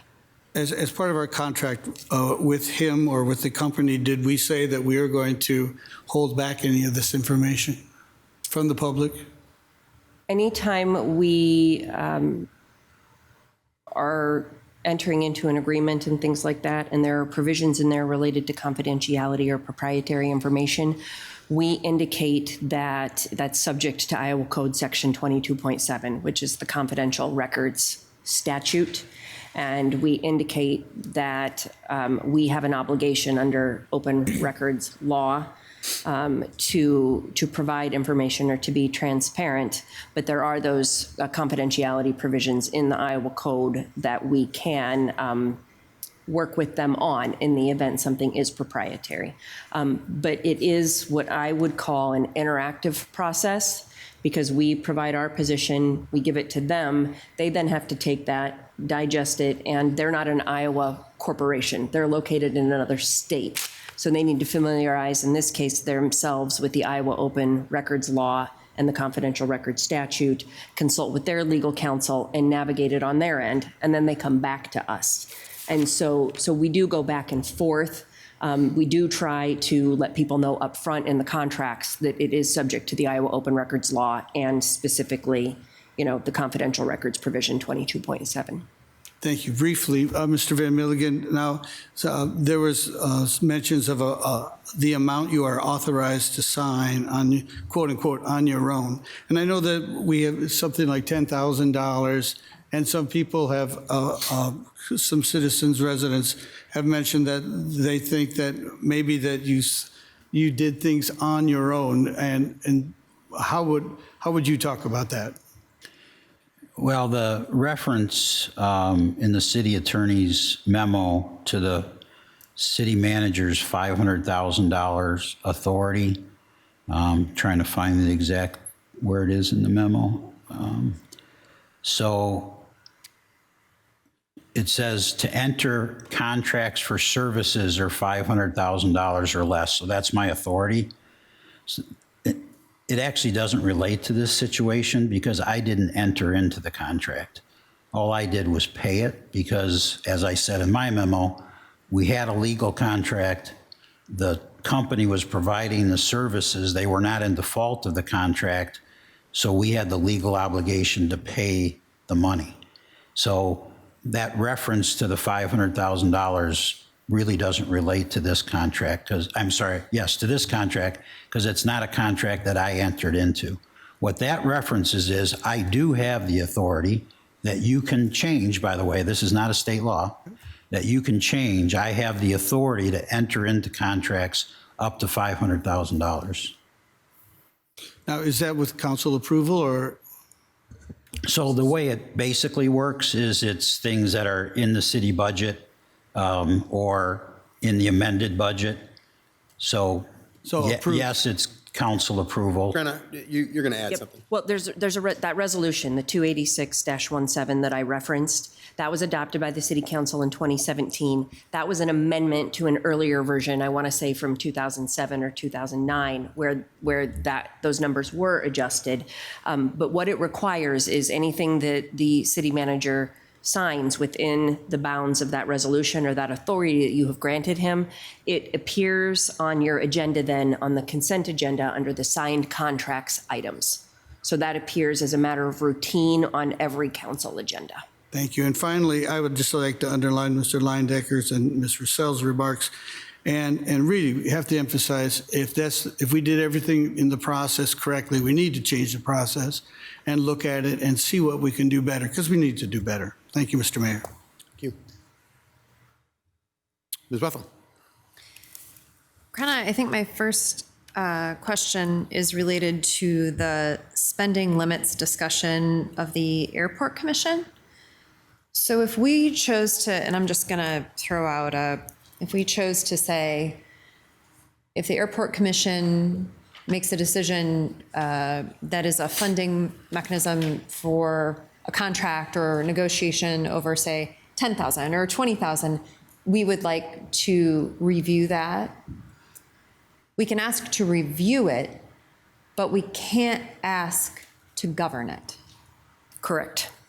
And so this isn't really a governance issue in some ways because we're not allowed to govern it by state code. But we could request that of the commission. Yes, so you could set a dollar threshold if you wanted, or it could be all of them. But you also could ask prior to a vote on anything that may require additional funds from the city or may require an amendment to their budget. Those may be some other options to consider. And as they did, well, would we then codify that? So it could be done as a resolution of the council. We could look at putting it in the city code, but I don't know that that has any more value than doing it as a resolution, unless you were thinking that you might want to remove someone from the commission for a non-compliance. If you had asked and that body disagreed or didn't comply. Well, and I just am curious about what that process would be as we move into governance discussions next week and how this might apply. both in contracts in the future, of which, by the way, I hope we'll have another contract at the airport in the future, because I'm incredibly proud of every vote I cast in favor of air service to Dubuque. I'm incredibly proud of every vote, because our residents need air service, our colleges need air service, our business community needs air service. And to argue against air service is not productive in our community. Now, discussing how we go about negotiating contracts and how we pay for that service absolutely should be on the table. But this is an all hands on deck, so let's do it. And let's make it right every time we do it. So I think it's a good thing to learn from experiences, and I look forward to the next contract, and I want to make sure we improve it each step of the way that we can. Thanks. Mr. Mayor? Yeah. Just one thing now, as Krenna said, the council can't supersede state law, but if you make a request of either the library board or the airport commission, I'll just guarantee you, they're going to honor the request. I mean, my 33 years of city manager here, they've always had all this authority and power over their own expenditures and their rules, and they've always cooperated. They've always worked within our system. So there's not anybody over there is going to say, well, this is what you want. It's not in the state law. We're not going to do it. That won't happen. They're just good people doing a good job, stepping up and volunteering. Thank you, Mike. Mr. Sprank, do you have anything? I was going to ask Krenna, how long would it take for you to draft a resolution that basically kind of with Ms. Withel and Resnick and what Laura and Tyson all kind of came up with? Like, how long would that take for you? Drafting a resolution wouldn't take long at all. I would just need to know the parameters with which you as a body are comfortable including in there. So I would be for some type of resolution. Yes. Kind of putting some checks and balances. So, thank you. All right, thank you, Mr. Sprank. A couple of comments, and I'll open it up if there's more discussion. I don't want to end this abruptly. We can keep on talking if we need to. I want to make sure that we're not pointing in the direction of the Airport Commission too harshly in this case. I think that's really important to say out loud. I think the Airport Commission has done a great job. Todd, as the director, has done a great job navigating this for the most part. This was an incredibly unique circumstance, and I want to make sure that we recognize the uniqueness of this circumstance. Honestly, I struggle to identify too many other instances in the United States where you have a city council budgeting general fund money to pay for a minimum revenue guarantee for flights. It just doesn't really occur in many places. The places that are anything like us, so first let's remind everybody what usually happens. What usually happens is you have an airport like us that has zero commercial air service. You're a part of the Essential Air Service Program. It's a federal program. You're the federal government paying the money to be able to have flights. The second option is you have what we did with the SCASD grant. So we have a SCASD grant that will pay for some of this service.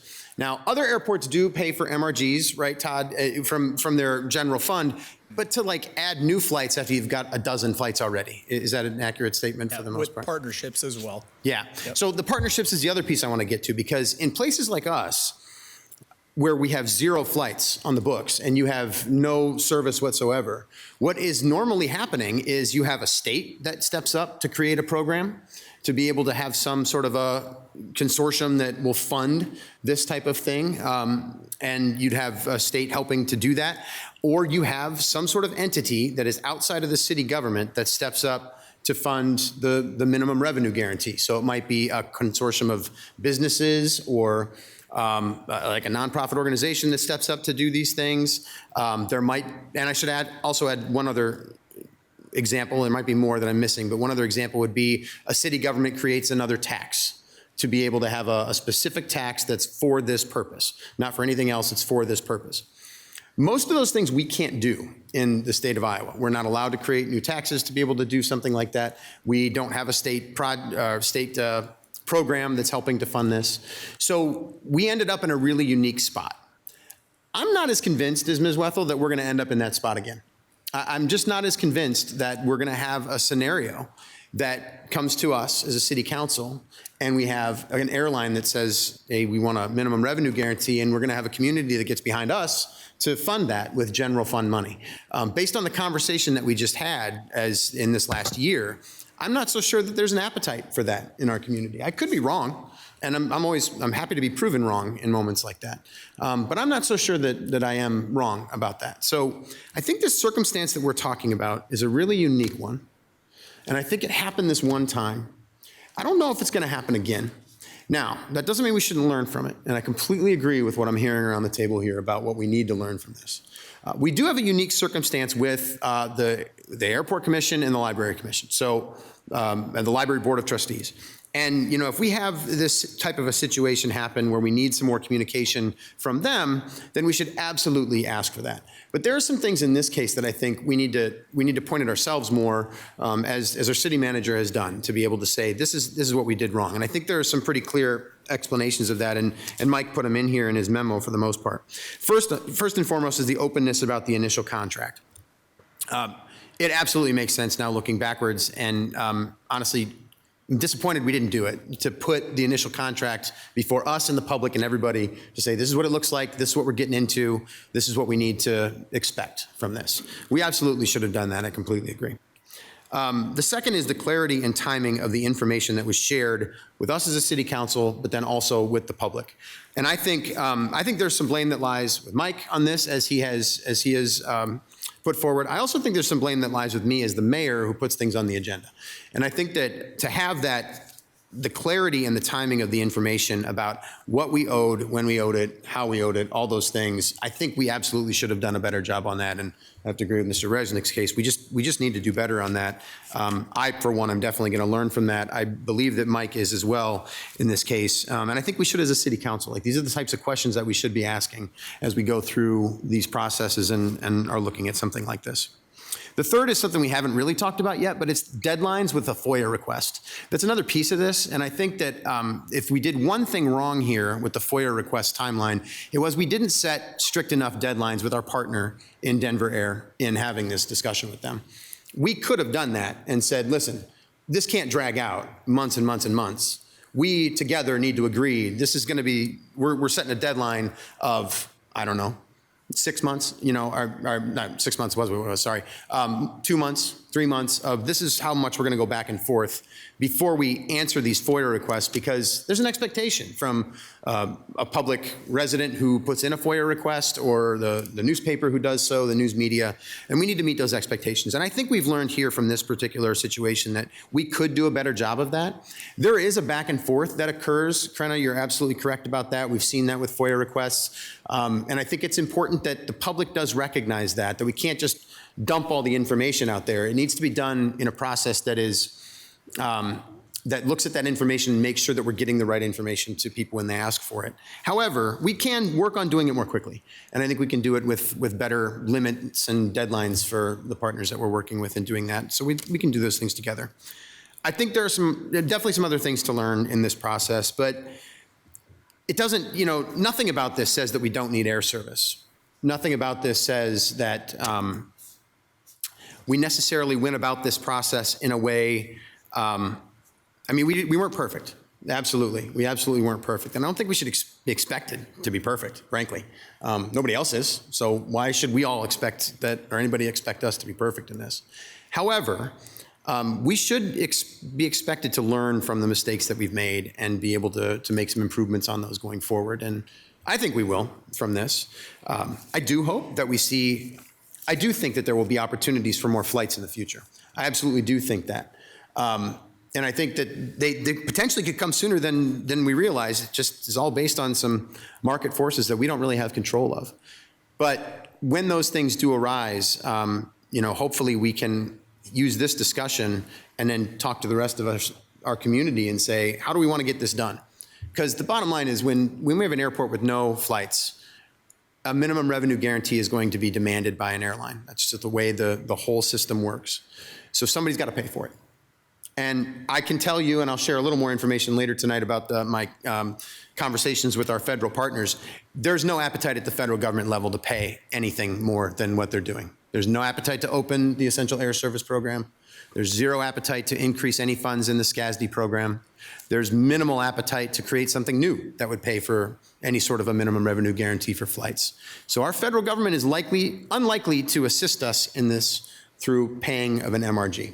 I don't see much appetite in our state government to do so, for example. If we want flights, we're going to have to figure it out locally.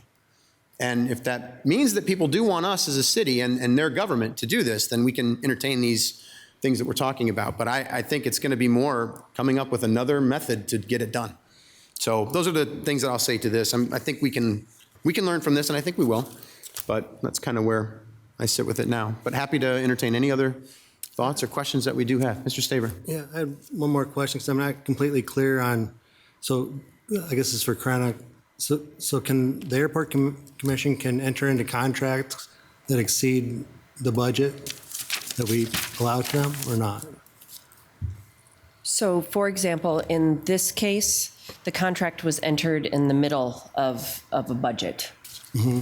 So, because that's an iterative, evolving process, I mean, contracts do get entered into and they're not contained within the existing budget. Pieces of it may be. Mm-hmm. But in an ideal scenario, when they're entering into that, they've accounted for it in the current year, and they've accounted for it in for the term of the agreement, if you will. I guess the point I'm kind of making is, so if they had money budgeted and they entered in a contract that exceeded that budget, they could have repurposed their budget. So they could have chose within their budget to not do something that was included to cover that expenditure. but this exceeds it. I guess I don't understand how they could if this wasn't this far Well, over. at the time they entered it, I don't know that it would have. It was, I think, the renewals that were the issue. And so at the time it started, I don't know that they would have known that it was going to, right? If the numbers had come back different, if there were more emplanements, the minimum revenue guarantee would not have gone through the SCASD grant and some of the other sources as rapidly. Okay, so part of what we draft should, I guess, cover anything that would exceed, we should be notified, right? Yep. That's all. Okay. Any other? Yeah, Mr. Lindecker. Question, Mayor. What I'd like to see is, based on the discussion here on this topic and, getting more transparency or information in a resolution from the Air Service Commission and Library Commission it'd be helpful if that was included in this action item. So my question is there an opportunity to table this, bring this back through with those resolutions and take it up again at that point? So I see what you're saying. Like you'd like to be able to, we've discussed some general resolutions here to be able to have some parameters that we would give to the Airport Commission or the Library Board of Trustees, is what you're saying. Correct. But before you go, Krena, I would suggest that before two things. I'm going to suggest two things. One is, I think it can be a totally separate agenda item. I don't think it needs to be a part of this. This was a general discussion that could then lead to another agenda item to do that. However, I actually question whether it's worthwhile to create some sort of a parameter for something that doesn't necessarily exist currently. For instance, if there was another airline that showed up and they wanted a minimum revenue guarantee and somehow it was decided that City Council was going to put forward the funds to be able to do that, I think at that time it would be appropriate to set the parameters that we are talking about here with the Airport Commission. I can't think of an example with the Board of Trustees for the library, frankly. I can't think of an example of when this type of a contract that would be entered into in that way. So I would hesitate to want to legislate something that isn't necessarily occurring now to be able to do that, although I could see the need for it in the future. Yeah, I would just say, speed to market in terms of being able to act quickly if another contract is presented to us would be nice. Mm-hmm. speed sometimes wins deals and sometimes it kills deals, right? So that's where it might be helpful to be proactive in getting that type of resolution on the books sooner than later, would be my thought. And then we could also, make real-time decisions in terms of a budgetary item and things that we have allocated or they have allocated, and make adjustments as needed from our standpoint. So that just my thoughts. So Yeah, it's noted. Thank you. Corinna, did you have anything to add at that? I was just going to say, similar to what you said, which is I think it could be a separate item. If the directive was to come back with something, then I would do some research and could come back with some options. You all could review it and chime in on your input about things you liked or didn't like about what I was able to pull together. And then at that point, if you were so inclined, could give me a specific directive about what you wanted to see in there. Yeah. So that option exists if we Yes. choose to move forward with it. Thank you. You good? Mr. Staver? Yeah, I'm good. I was just saying, I think the reason we should do something like that would be just as a, fiduciary for the public money that we don't end up in this situation again. I think we owe it to the public. Thank you. Ms. Wethel? Krenna, as it relates to this conversation, would it be appropriate to separate out, I feel like in this conversation we've put together and lumped together the Airport Commission and the Library Board of Trustees, but to me their functions and their actions are quite different, and their budgetary needs are very different.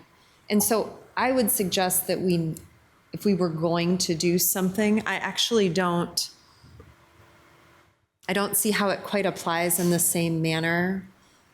I don't know. Maybe you can reflect a little bit or share some information about that. The differences between the two, I guess. From an authority standpoint, there is not a lot of difference in the autonomy that they have. Okay. You are right that the scope of the expenditures, as some of you have mentioned, are probably quite different. If you wanted to do something that covered them both because of the autonomy piece, I would suggest looking at it through the lens of if they're entering into anything that may exceed their worst case scenario, their budget allocation by X% or something like that, there's an obligation to notify the council in advance of that. And so that's a way where you could keep them together within the autonomy that they have, I guess. But I can also see that we could completely separate them out, and maybe it's a non-issue for the library based on the type of expenditures. It could be more specific if you were doing just the airport, whereas if you were putting them together, I think it would be more about the budgeted authorizations. Thank you. All right. Anything else before we close out? Mr. Mayor? Yeah, Mike. So my question is, do you want some type of resolution on the next council agenda for consideration or not? So do we have? Mr. Resnick? Thank you. I think we've just started to scratch the surface on this, and I think that we need to take our time and do it right. We're going to have a work session, this governance session should help.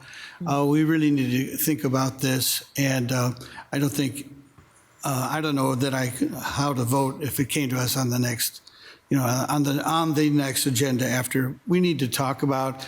Staff needs to, legal needs to talk to the city manager, who needs to talk to the city clerk, and see where we can get together and make some suggestions. I think they almost always make good recommendations for us to consider, and then a work session to talk it over, and then maybe it could come to us. I don't know the timeline on it, but it's not at the next meeting.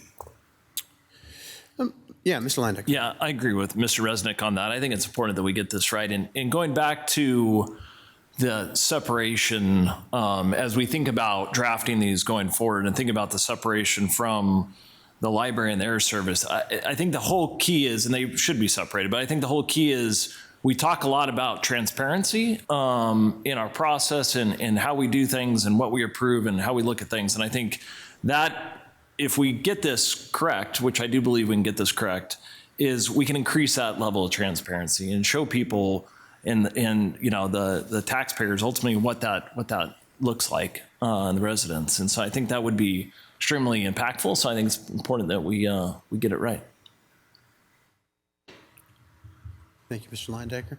I do think that there's an opportunity to continue this discussion at the governance session that we have on Monday. And as a part of that, I think just in general, but I do think that if there's a desire to move forward with answering the question directly that Mike asked of drafting this resolution, I do think we should feel free to bring that forward as council members, and we can absolutely do that.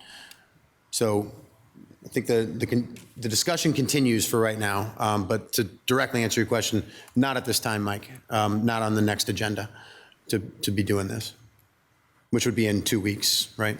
Yeah. Right. All right. Then we'll do our research as you directed. Yeah. Yeah. I think you clearly have the idea of looking into this more clearly to figure out what this might look like. I think would be a smart thing to do at this point, because there's clearly an appetite, I think I'm hearing around the council here for something like this to move forward. Yeah. Ms. Wethel. And out of curiosity, as this is a state requirement legislatively, what are other communities? I know there's not a lot of other communities that maybe function quite the way this is, mirror this the way we have it right now, but maybe a little bit of a dive into similar, if we can find them, so that we can have a little bit of a variety. I know I felt that really personally in the past helpful when we look at these sorts of things, what other communities are doing, and as it relates to state legislative code and what others, maybe like communities, if you will, what we could learn from their experiences.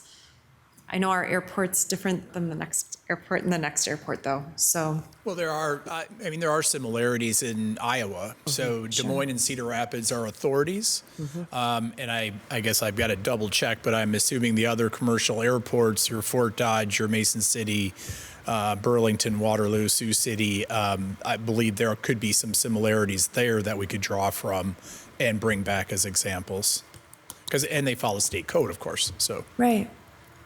And FAA and TSA, all the regulations that we're all bound under. So there should be some examples we can bring to you.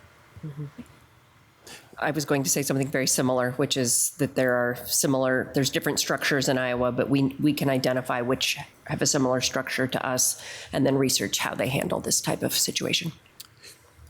And I would add just real briefly to that, Todd, why is it this way? Why there's got to be a benefit to residents in general, I mean, to cities and residents and the people who live there. Why is it that the airport is the way it is? You don't need to answer this necessarily like right now in its complete form, but as a part of looking through all this, it'd be helpful to know that a little bit more. You mean as it relates to the state code? As it relates to the governance of it, why do you have this separate sort of structure from everything else that we do? Oh, unless you have an answer right off the top of your head. I don't have a good answer other than to say that the state code provisions related to this go back as far as 1946. So there's a lot of history related to this. We could probably find it in some of the legislative history and the findings for why things are that way. Yeah. That might be useful. Thank you. Okay. Yeah, Mr. Leyendecker. Going back to Mr. Staver's question and per Corinna's comment on the airport operating within their budget and being it was in between budget cycles, and you made it sound like that there might be a question whether they were, are we 100% certain that they were, are they operating within their budget based on the contract? At the time they entered into it, absolutely. Yep. But it was the increases or the estimate of what those might be from the extensions. I'm sorry. Based on the passenger loads, there was I'm not a math person, but yes, my understanding is there's a lot that went into that because of the tickets, people in seats, and then as the draws were happening and things like that. But at the time it was entered into, they were well within their authority. Yeah, prior to entering into the agreement, it was myself, I think Molly was even joined. We went around to each of the partners and gave a presentation and update, and then also verified that their local match was still good, because if you remember, all 5 partners, the chamber obviously being one when we're on the board, Travel Dubuque, the county, I know I'm going to forget somebody, city, of course, but there was partners that all had a local match contribution as a community contribution. So we went around and made sure that all those were still good before we entered into the agreement. So that was the $400+ of the agreement. The remainder was the federal SCASD fund to get to that $2 million. And that's that the airport was administrating, essentially. So the revenue that ultimately we were on the hook for was related to passenger loads. And if memory serves me right, there was a number of challenges as we kicked off with construction in O'Hare and busing and things of that nature. So I know, Todd, man, this is for you, obviously, being part of the airport commission. Was that taken into account in the estimates of what ultimately was going to have to be paid out? Actually, our air service consultant put together all of the monthly estimates. As you mentioned, yes, there was the challenge of starting in the fall, right? It's not the highest peak for travel. Immediate construction in Chicago bus, the afternoon schedule, which working with the business community, then Denver Air were able to get it switched to a morning and evening. And we were told, if you give us a morning flight, afternoon flight, we're all going to fly it. Well, that didn't pan out in the numbers. So, there's a lot of factors that went into it, but those estimates, they were based on basically a year. So, all right, thank you. Yep. Okay. All right. Well, thank you, everyone, for the discussion. Thank you, Todd, for staying with us for all that. All right, motion here for this particular item was to receive and file. So, Adrian, would you call the roll, please? Resnick. Aye. Sprank. Aye. Roussel. Aye. Staver. Aye. Wethel. Aye. Kavanaugh. Aye. Lyon-Decker. Nay. Motion passes 6-1. Action item number 3 is State Historic Preservation Office Programmatic Agreement for use of U.S. Department of Housing and Urban Development funding. Mr. Mayor. Mr. Resnick. I move to receive and file and adopt the resolution. Second by Wethel. Got a motion by Resnick, second by Wethel. Mike, please. Thank you. Planning Services Director Wally Werneman is recommending City Council approval and to authorize the mayor to sign the programmatic agreement between the City of Dubuque, the Iowa State Historic Preservation Officer, and the City of Dubuque Historic Preservation Commission for the U.S. Department of Housing and Urban Development Part 58 programs administered by the City of Dubuque. I concur with the recommendation and respectfully request Mayor and City Council approval. And Planning Services Director Wally Werneman wanted to get a chance to say a few words about the agreement. Yes, good evening, Mayor and City Council. I had a nice conversation with one of my staff members today. She was asking, why did this get pulled off the consent agenda and placed as an action item? And I said, well, I asked Mike to do so. Chris, can you come up here?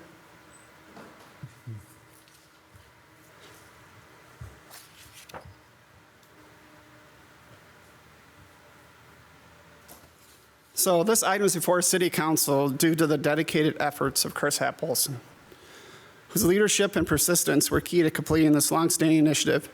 Beginning in 2019, Chris led development of new programmatic agreement between the City of Dubuque and the State Historic Preservation Office, the first in well over a decade, navigating staff changes at both the state and federal level and evolving requirements. She coordinated reviews with city departments, the Advisory Council on Historic Preservation, which is in Washington, D.C., HUD, preservation partners, the public, and tribal representatives, resulting in a finalized agreement that streamlines Section 106, review for HUD-funded projects, reduces processing times, and supports efficient program delivery to our residents while upholding historic preservation standards. So I just wanted to give some recognition to Chris.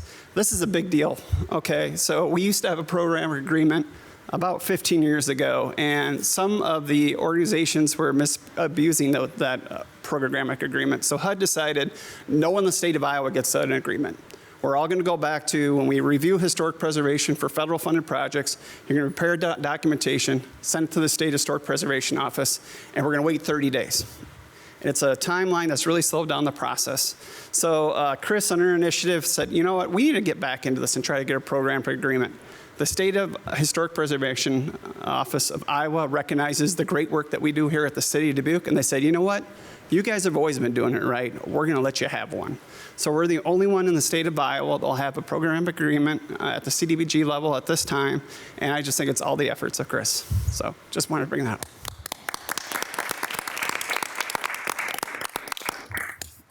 Thank you. That's it. Questions or discussion? Yeah, Ms. Wethel. By reading the documents, not only did they agree to it, they were enthusiastic about it. They were grateful that you brought it forward.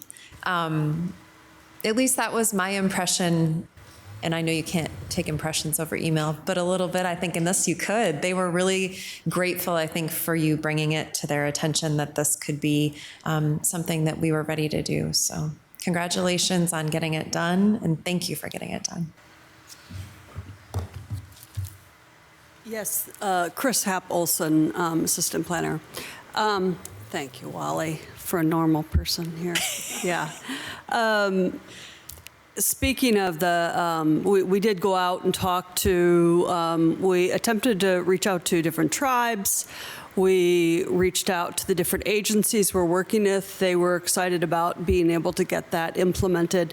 You know, in the case of the Iowa tribe, which we've recently made contact with the city of Dubuque and have been developing a relationship, they were very excited. You know, they are riddled with so many overwhelming requests for review and projects, and they're saying, you know, there's no historic resources. Yes, please don't send this to us. So that's the kind of comments that we got back, was that it just was, you know, it can be overwhelming to have all those kinds of projects come to you for review, and to be able to understand that and feel like you're making an impact.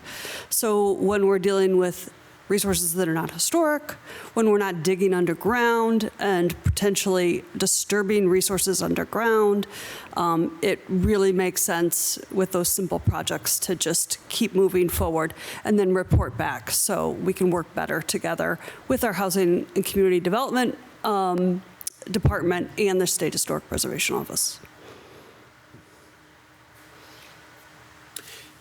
Well, first of all, congratulations. That's great news. I actually didn't realize the extent to which this was the deal that it is. So thank you very much for making sure that you did pull that and explain that to us. That was very helpful. As you did explain it to us, I was thinking to myself, only housing projects? I mean, now we do a historical review for lots of different projects, transportation included, for example. Can you talk a little bit about that?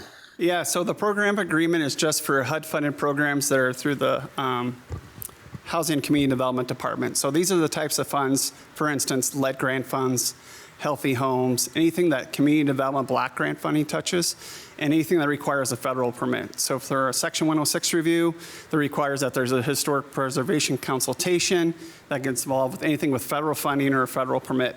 If it's a transportation fund that they come in and say we get something through DMATS and it comes through our, and it was a USDOT, that does not, this program agreement will not cover that. This is only for those housing funds that we receive. There are some special purpose funds that come in every once in a while through the Housing Development, Community Development Department. We had some neighborhood stabilization funding in the past, some other things. But some of those other larger scale ones, this will not supplant that. We'd still have those conversations.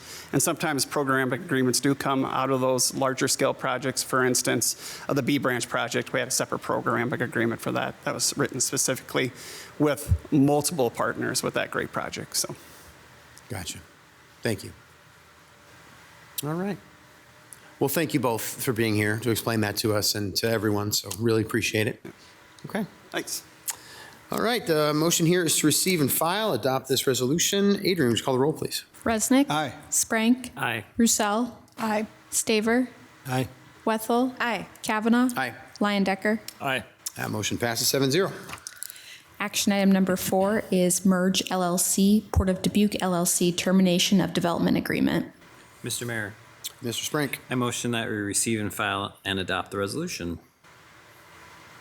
Second. Got a motion by Sprank, second by Resnick. Mike, please. Thank you. Senior Counsel Barry Lindahl is recommending City Council approval of the termination agreement by and between the City of Dubuque, Port of Dubuque LLC, and Merge LLC for a mixed-use development to be located along the corner of 5th and Bell Street, west of the Flex Steel corporate office building. Once the termination agreement is approved, the city attorney's office will schedule a closing, and after that closing, the city will own the property free and clear and can market it to other developers. I concur with the recommendation and respectfully request mayor and city council approval. Thank you, Mike. Discussion.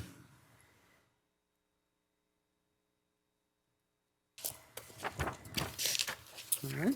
Well, I'll just say then that it is disappointing to see this come before us, but at the same time, happy to see that we are able to move forward in a different direction, to be able to get some good development in that place where we have wanted it for many years. So glad to see this.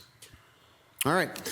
Motion here is to receive and file and adopt the resolution. Adrian, would you call the roll, please? Resnick. Aye. Sprank. Aye. Roussel. Aye. Staver. Aye.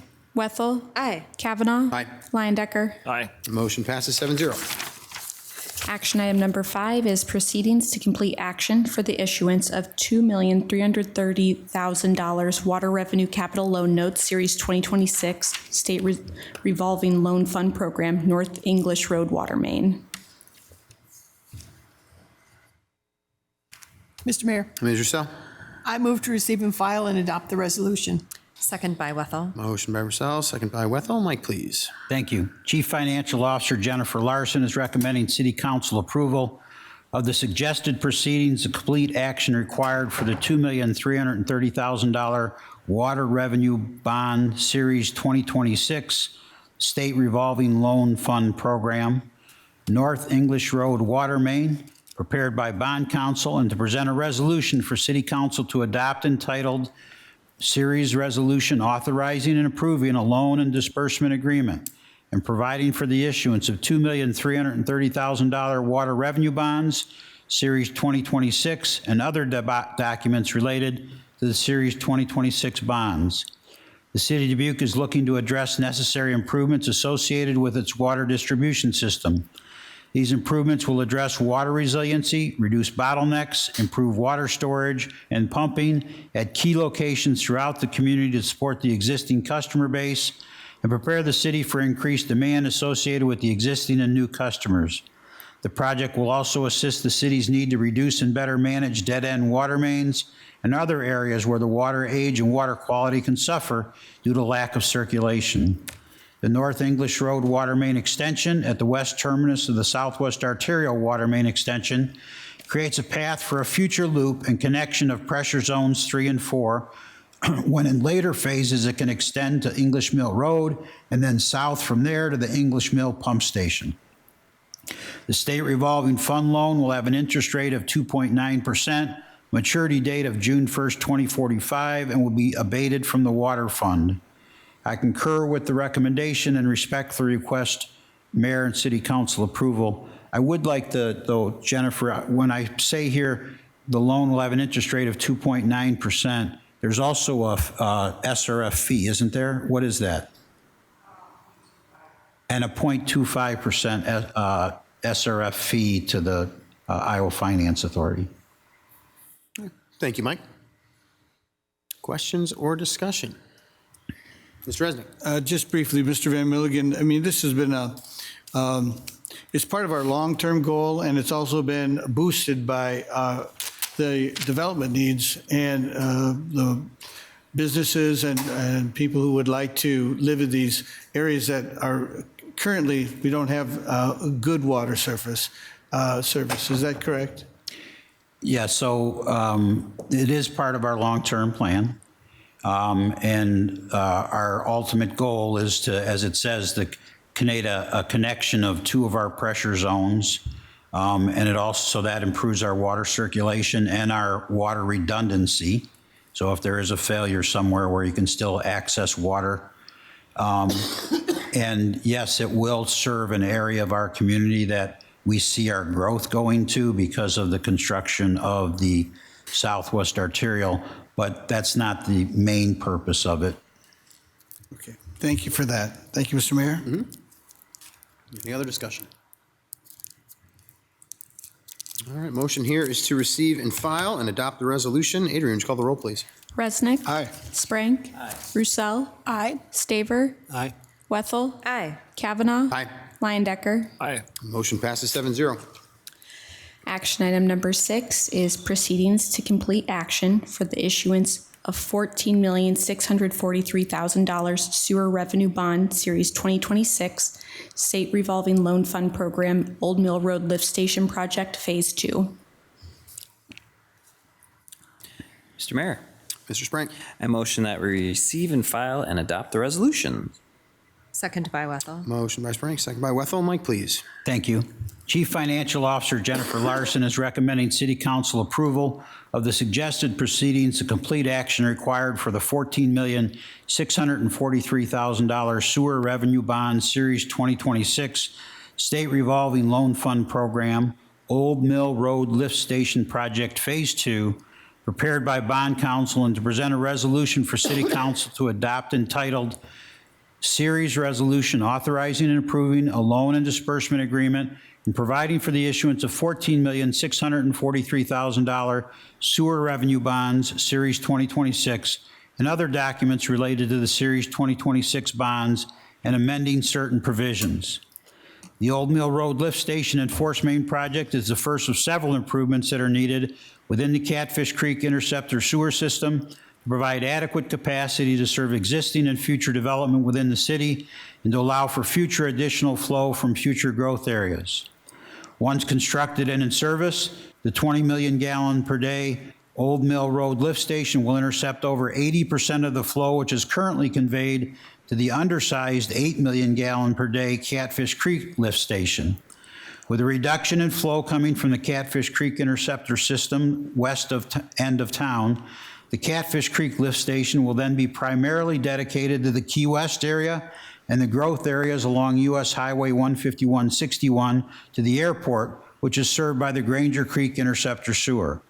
Currently, the Iowa Department of Natural Resources has issued sanitary sewer permits with peak flows totaling approximately 3.5 million gallons per day for the areas south of town since 2017. The reduction in flow from the Catfish Creek Interceptor system will provide the Catfish Creek Lift Station with enough capacity to adequately serve the Granger Creek sewer shed into the near future. The state revolving fund loan will have an interest rate of 2.9% plus a servicing fee of 0.25%, maturity date of June 1st, 2046, and will be abated from the sanitary sewer fund. I concur with the recommendation and respectfully request Mayor and City Council approval. Thank you, Mike. Questions or discussion? Mr. Sprague. Yeah, just for the city manager. Love your memo. Very good information. Just was wondering though, I can't remember exactly when we started talking about this issue. I believe it was 2021 or 2022. Was that? Trying to remember a better time frame. In the staff memo, it mentioned 2021, and pretty sure we kind of started talking about this since 2022. So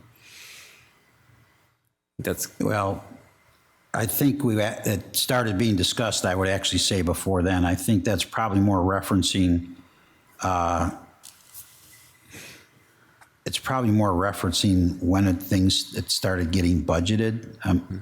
So, yeah, I mean, I think we started talking about it prior to the pandemic. I think so too. So, and mainly just trying to remind folks that when we're taking out these big loans, it just takes us a long time to get there. And yes, we've been aware of the issue. We're working on it. It just sadly takes more time than what any of us want to spend.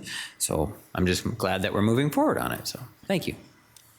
Yeah. Mr. Resnick. Mr. Van Milligan, besides the low interest rate, I know there are some other advantages of using the state revolving loan fund. Could you just mention, talk a little bit about that?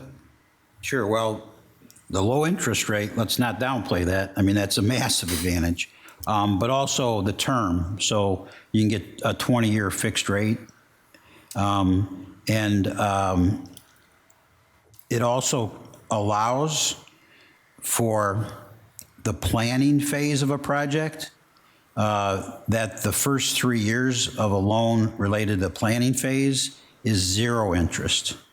So, so we can borrow the money to hire the engineers and the designers and do all the environmental work with no interest for 3 years. Then you turn it into a construction loan, which has the low interest and the very long term. The other thing is SRF debt does not count against your state statutory debt limit. So that's, I guess, another advantage. We're so low on our statutory debt limit, it's not really material. I think we're at about 35% of our statutory debt limit. So, but it doesn't count against that. Yes, so that was my question. It doesn't really affect our debt reduction policy that we've done since 2015. Right. It does not count against that. Thank you. Thank you, Mr. Mayor. Mr. Shaver. It's such a big number. What happens if that the costs exceed that, and how does that get to council as it goes forward? Yeah, so as we bid the projects, you actually award the bids. So, well, I was seeing if Gus was here, but I don't see that.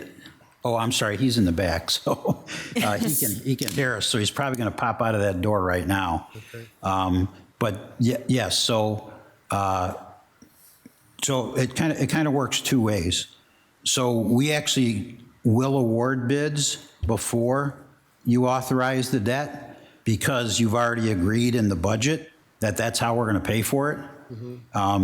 And if that doesn't happen, so in other words, we already know the cost. If that doesn't happen, when it would actually come to you when we bid it, you could say, well, wait a minute, that's more than we wanted to pay for that project. And I'll give you an example where that just happened a few years, well, probably 2 years ago now. And that's our gates and pump project that's in the 16th Street Detention Basin, where we're replacing those gates and pumps that were installed in the 1950s. And when we bid that project, it came in way over budget. And so the council directed us to go back and redesign the project and did not award the bids. And we did redesign the project and rebid the project, got additional grant funding and city funding, and then the council did award the bid. So you don't have to award the bid if you feel that the project, once it gets bid, is more than you wanted to pay for the project. What if the contractor runs into some unexpected scenario where it just costs more? Oh, that definitely can happen, and quite frankly, it does happen. Yeah. Fortunately for us, it's not been gross over budgets, except, I'll give you an example of that. Now, almost 20 years ago, when we reconstructed our what we called then our sewer plant, we now call our Water and Resource Recovery Center. There was a situation that during the construction project, in the what we call the trickling filters, which you just had your tours out there, so maybe you saw them, but they have these giant arms, and in the center of the arms is the mechanism that makes them go around. Well, in the old days, those mechanisms were packed with mercury. That's how they were lubricated. So, and they're big. So, I mean, there's a lot of mercury in there. So we had an arrangement with the contractor that there was going to be a certain day that the contractor was going to lift those off as part of the reconstruction project, and all these experts were going to be there to make sure nothing went wrong. And somehow, you know, it was all litigated, so I won't relitigate it, but somehow the contractor removed them earlier in the week, or let's say this, attempted to remove them, and the mercury spilled. And so that cost millions of dollars to clean up that mercury, and there was a settlement, I guess is the best way to put it, between the contractor and the city and the designers and everybody involved. But yeah, so in the middle of the project, a huge unexpected cost, and you know, we have an obligation to finish the project and pay the bills, so we just had to reallocate funds from other projects and things like that because it had to happen. But that can happen. So is there, I guess, a procedure that the public becomes aware of that, or is that just? Oh, I mean, it was all very public. It was a massive lawsuit, and yeah, everybody was very aware of it. Oh, I'm sorry. Gus is here, so I don't know if anybody had any questions for Gus specifically about this project. Is this pretty straightforward project in terms of not expecting any huge mercury spills? That's Ahoya City Engineer. No, I get with our project engineer all the time, Todd Irwin, and everything's on track right now, but it is a huge project. Anytime you go $25 million, you can, expect stuff, but right now everything's scheduled and still scheduled to be complete at the end of this year. So the winter's been good. They're going to be making like 3 pours this week, so they're still pouring in the middle of the winter. So, and we do have a project contingency.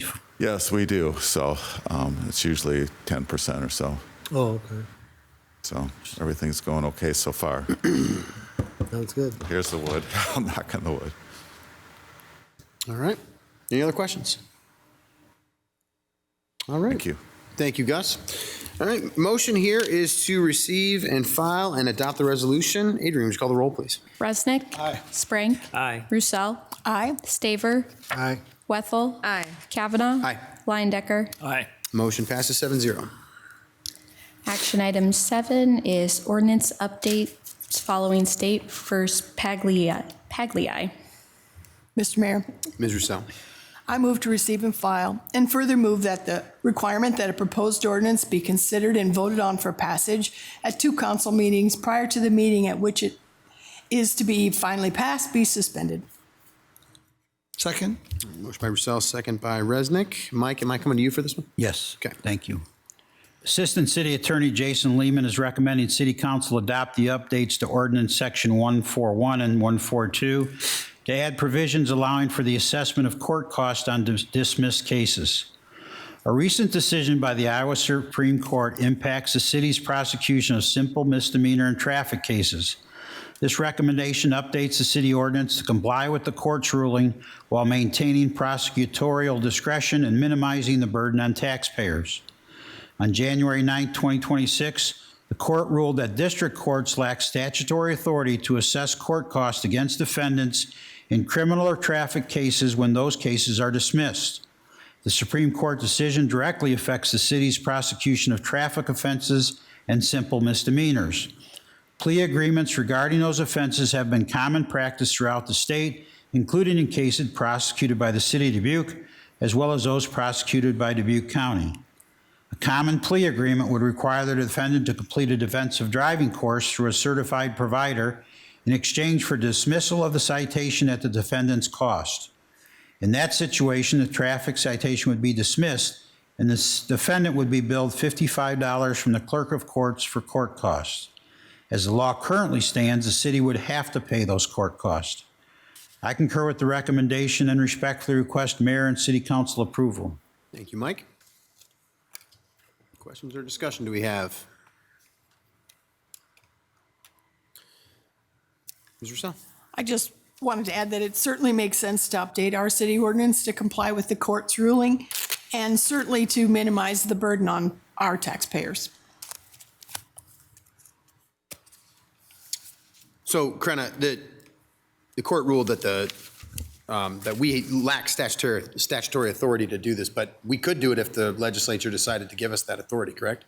Yes, and we're hopeful, that this will get some traction at the legislature and that they will correct this. Mm-hmm.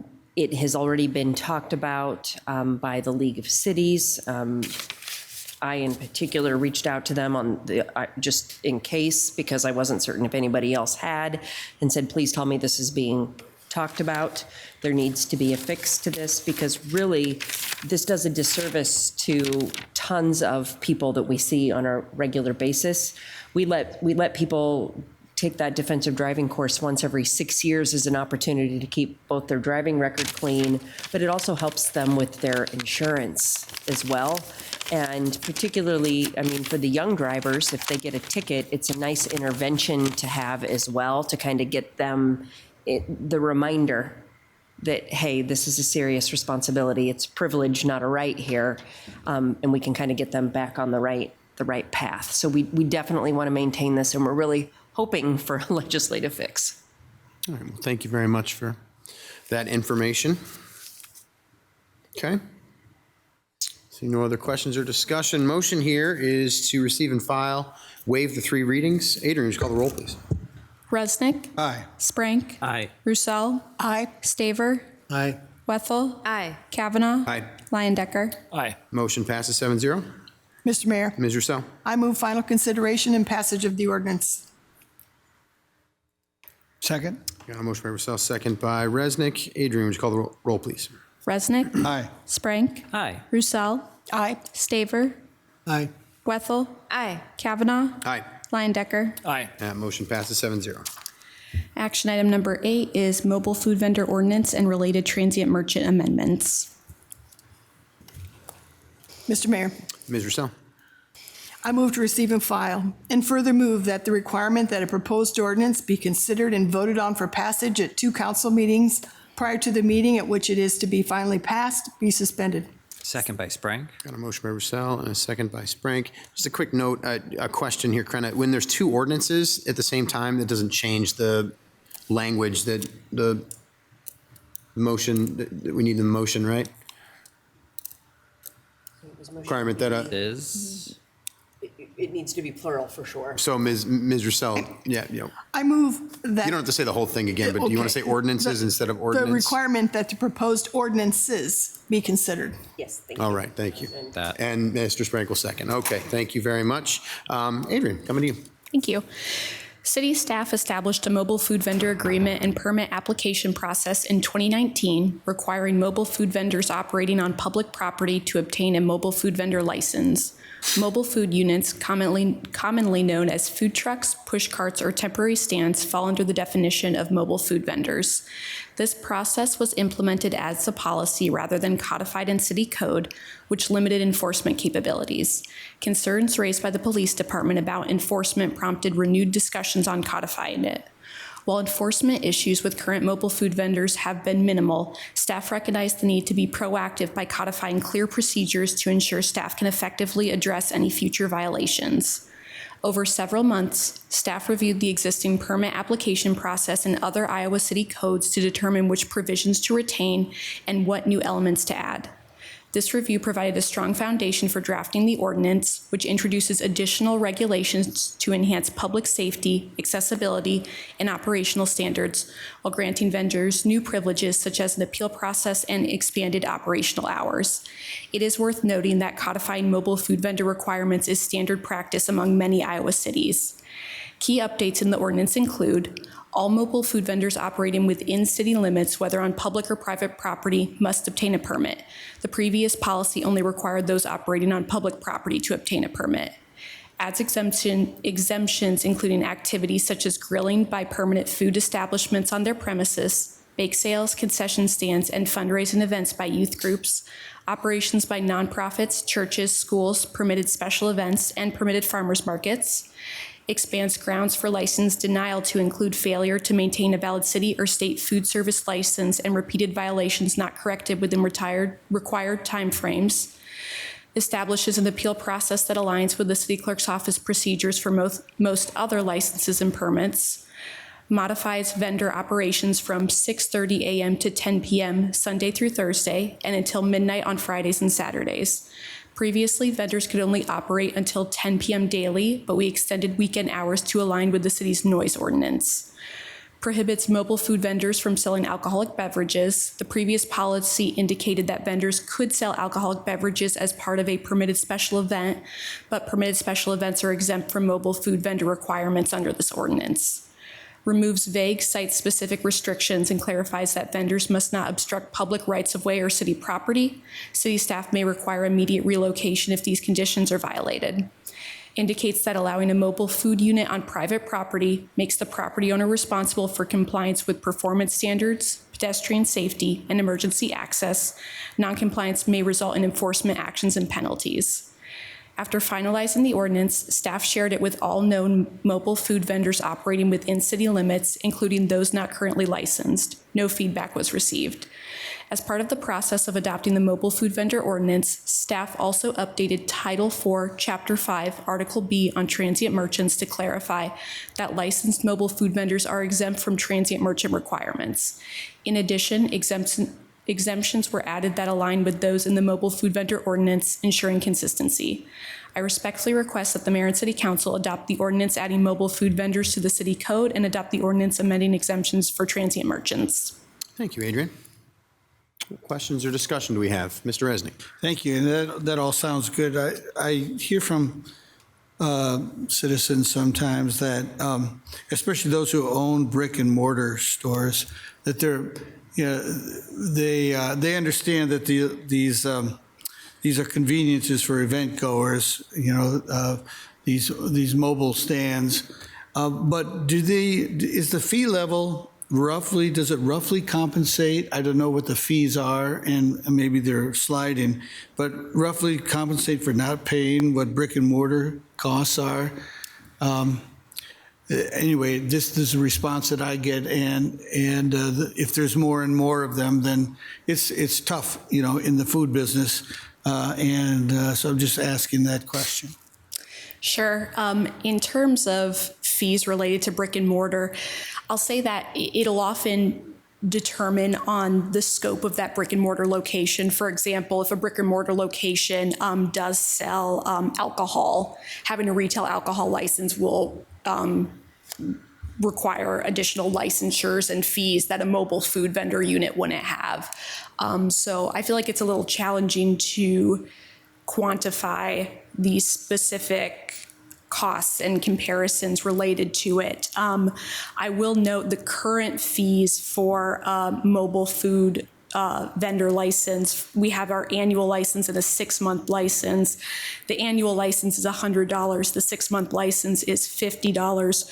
We, as part of reviewing other Iowa cities, as part of codifying these requirements, it was noted that our fees do tend to be significantly lower than what other Iowa cities offer in comparison or at least what they require in comparison for their mobile food units. So we do intend, as part of the fiscal year 2027 budget process, to make a recommendation to increase those fees. As part of notifying all mobile vendors that we were making this recommendation to City Council to codify the requirements, we did let them know that as we also intend to recommend fee increases as part of the fiscal year 27 budget process, so they are aware of that. But to answer your question, I think it can often be challenging to determine the specific comparisons, just because, again, with brick and mortars versus mobile food units, they all have different licensure requirements, but a lot of those requirements are based on fire code, building code, health policy. So I think it can be challenging to do a side-by-side comparison. Well, thank you, and I'm glad that you're considering the things that you talked about. I just wanted to let you know that citizens, especially brick and mortar store folks, are paying attention, and they appreciate consideration. Thank you. Thank you, Mr. Mayor. Mm-hmm.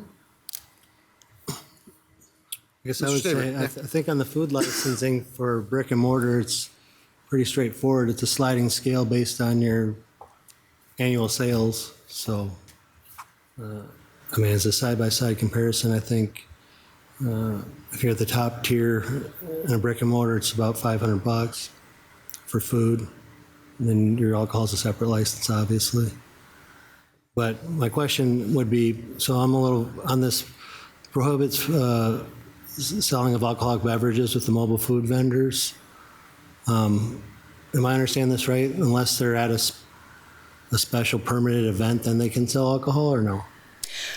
That is correct. However, any state code provisions would still apply. So in order to sell alcohol, you are required to get a state retail alcohol license. So, I mean, by us permitting that, that doesn't supersede any state requirements. So they would still be required to meet the state requirements and get an alcohol license. Can they do that? Is that possible for them to do or not? For a mobile vendor to do that, I think just based on discussions among staff, it was just our recommendation to not permit it for mobile vendor units unless it was part of a permitted special event. Okay, so I think for a liquor license, you have to get state and local approval so that they couldn't get one then, even if they're at a special event. They could never get a. So any mobile food vendor who is part of a permitted special event is exempt from these requirements outlined in the ordinance. So if you're a mobile food unit and you're part of an event that's occurring, we're not going to require or check that you have a mobile food vendor license as long as you're listed as a vendor as part of that event. And regardless of that, by that vendor wanting to sell alcohol, they are required to get a state license, which, as you mentioned, would require city review and approval in addition to state approval. Would the city be able to approve it based on, I guess, the language here that says that a mobile unit is prohibited from selling alcohol? So are you referring specifically to events or? Well, I'm saying, let's say I'm a food vendor and I want to get a liquor license for special events. I go to the state and ask them and I apply with you. Are you going to even consider the application? Because you kind of have language here that says it's prohibited. So we say it's prohibited unless you're operating as part of a special event. So yes, if you're a mobile food unit and you're not operating as part of a special event, then based on how the ordinance is currently written, that we would deny it. We would only approve it if it's part of a permitted special event. But they would have to get it in advance of the special event. Yep, that is correct. That is a current requirement of any special event that is going to sell alcohol. They have to get it in advance. Right. So my question, I guess, so they would get the liquor license prior to the special event? Yep, that's a requirement. Yes? Yep, that's currently a requirement. Yeah, the state would not permit you to sell alcohol at any premise without having prior authorization, regardless of if it's a special event or a brick or mortar location. Those same requirements apply.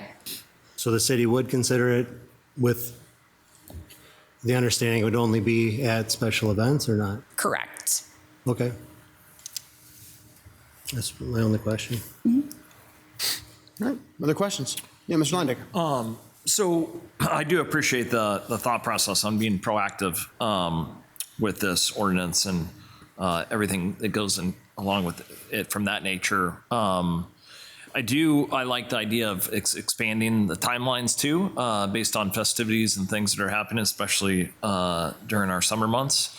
One thing that my question is I do think from a food truck standpoint and stuff we do with First Fridays around the parks and the food truck thing, it's a good thing to engage the community and get the community out.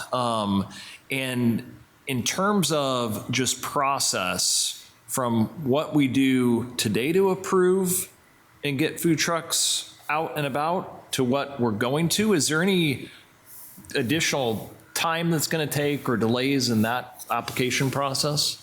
None that we anticipate. The current process does require review from multiple city staff departments for compliance. And so by codifying this, we don't expect anything in that approval process to change. So I don't anticipate any delays to vendor operations when they apply. Okay, thanks. And I was just thinking from overall, just being open for business, right? I think these are good things for us to have as amenities. And so want to make sure that we're not impeding on that process. So thank you. Mr. Sprank. Thank you, Mr. Mayor. Adrian, your memo says that you sent this out to all mobile food vendors operating within the city limits. How many was that? 20 to 30? Yeah, I'd say it was around the low 20s. Yep. So and clearly they weren't shocked and awed by no feedback coming back from it, because otherwise they would be upset. So that's good to hear. I really am excited about the extended hours, particularly on the weekends, because I could see easily a food truck down at like Five Flags after a concert. So I didn't know if there might be an opportunity, because sometimes those concerts are also on Thursday nights, that we could also, I guess, if we could extend it maybe to a Thursday night as well. If that's something that council wanted to consider, I could bring that back to city staff for determination. As I mentioned, we had just looked at what the city's noise ordinance was and thought that it made sense to just coincide with those hours. That was all I had. Thank you. Mm-hmm. Yeah, Ms. Wethel. I would say in the past, representing Ward 4, where there is more maybe nightlife at certain times of the year with our college students in town. I've had people that live in the areas concerned about the alignment of food trucks and noise ordinance. And so I'm really glad that these are lining up appropriately. I think it makes for consistency and transparency in the process. So yeah, thank you for doing it. All right. Yeah, a couple things. One, yeah, I'm glad we're going longer and aligning it with noise ordinances. I would hesitate, though, to go out of sync with that, like on Thursdays, as you might have suggested there, Mr. Sprank, just because I think that would make it, we're trying to make things a little easier, I think, for particularly our police department in this case, and I'd hate to make it more complicated, unless we want to extend the noise ordinance on Thursdays, which I'm not sure if we want to do that or if that's going to be acceptable to everyone. So that's just one thought. I want to go back to the fact that there was no input. I was really surprised by that, actually. Did we give them a standard amount of time to provide input, or how long did we? Gave them about a month. Okay. And I mean, it's tricky because we sent the email out to them mid-December, gave them till mid-January. So understand the timing of that might not necessarily have been ideal because it's winter. However, you can also see, even though it's cold outside, you still see a lot of food trucks operating right now. And we also wanted to make sure we were intentional with implementing this before the start of the peak season. So I don't know if necessarily when we sent out the notification made a significant difference. But at the same time, I think we just wanted to play that balancing act with making sure we gave them adequate notice before it was finalized and presented to you, and making sure that was done well before the busier season kicks it off. That all makes sense, and I can appreciate the timeline on that. I guess, yeah, and that's the only thing that really kind of struck me about this. Otherwise, it seems to me as though this is pretty much in line with the other things that you've seen, because you've done some pretty specific research on other places in Iowa and how this works. So I do appreciate that. And by the way, if this, for some reason, if there's a roadblock in this, or we find that the process isn't working, or something about this ordinance doesn't work, and we hear it from a lot of food vendors, we can change it. I mean, I think you have a good track record of that in your office in particular, Adrian, about the ability to just make changes when need be, based on the feedback of the customers and everyone that we're working with. So if that is the case, then I'm happy to look at this again. But right now, I think it looks good. I'm looking forward to voting for this and moving it forward before the season starts. All right, well, motion here is to receive and file and waive the 3 readings on the 2 ordinances. So Adrian, would you call the roll, please? Resnick. Aye. Sprank. Aye. Roussel. Aye. Staver. Aye. Wethel. Aye. Kavanaugh. Aye. Leyendecker. Aye. That motion passes 7-0. Mr. Mayor, Ms. Roussel? I move final consideration and passage of the ordinances. Second by Sprank. Motion by Roussel, second by Sprank. Adrian, would you call the roll, please? Resnick. Aye. Sprank. Aye. Roussel. Aye. Staver. Aye. Wethel. Aye. Kavanaugh. Aye. Leyendecker. Aye. That motion passes 7-0. Action item number 9 is Dubuque Housing Creation Projects Update Video. Mr. Mayor, Mr. Resnick. I move to receive and file and view the video. Second by Wethel. Motion by Resnick, second by Wethel. Felicia, you can roll the video, please.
right. I appreciate that we keep seeing those videos and see the progress that's being made everywhere. So that's wonderful to see. All right. Motion there is to receive and file. Watch that. Adrian, would you call the roll, please? Resnick. Aye. Sprank. Aye. Roussel. Aye. Staver. Aye. Wethel. Aye. Kavanaugh. Aye. Leindecker. Aye. Motion passes 7-0. Next are council member reports. All right, everybody. It was one day shorter than usual, so yes. I'll start. On the 21st of January, I had my first meeting with Councilmember Resnick, who's a tenured member of the board of the Dubuque Metropolitan Area Solid Waste Agency. Just want to thank Councilmember Resnick, Supervisor Harley Potoff, as well as all of the staff of Dubuque Metropolitan Area Solid Waste Agency, but also Black Hills, and everyone to welcome me. I really am looking forward to that, and so I appreciate the appointment by my council colleagues.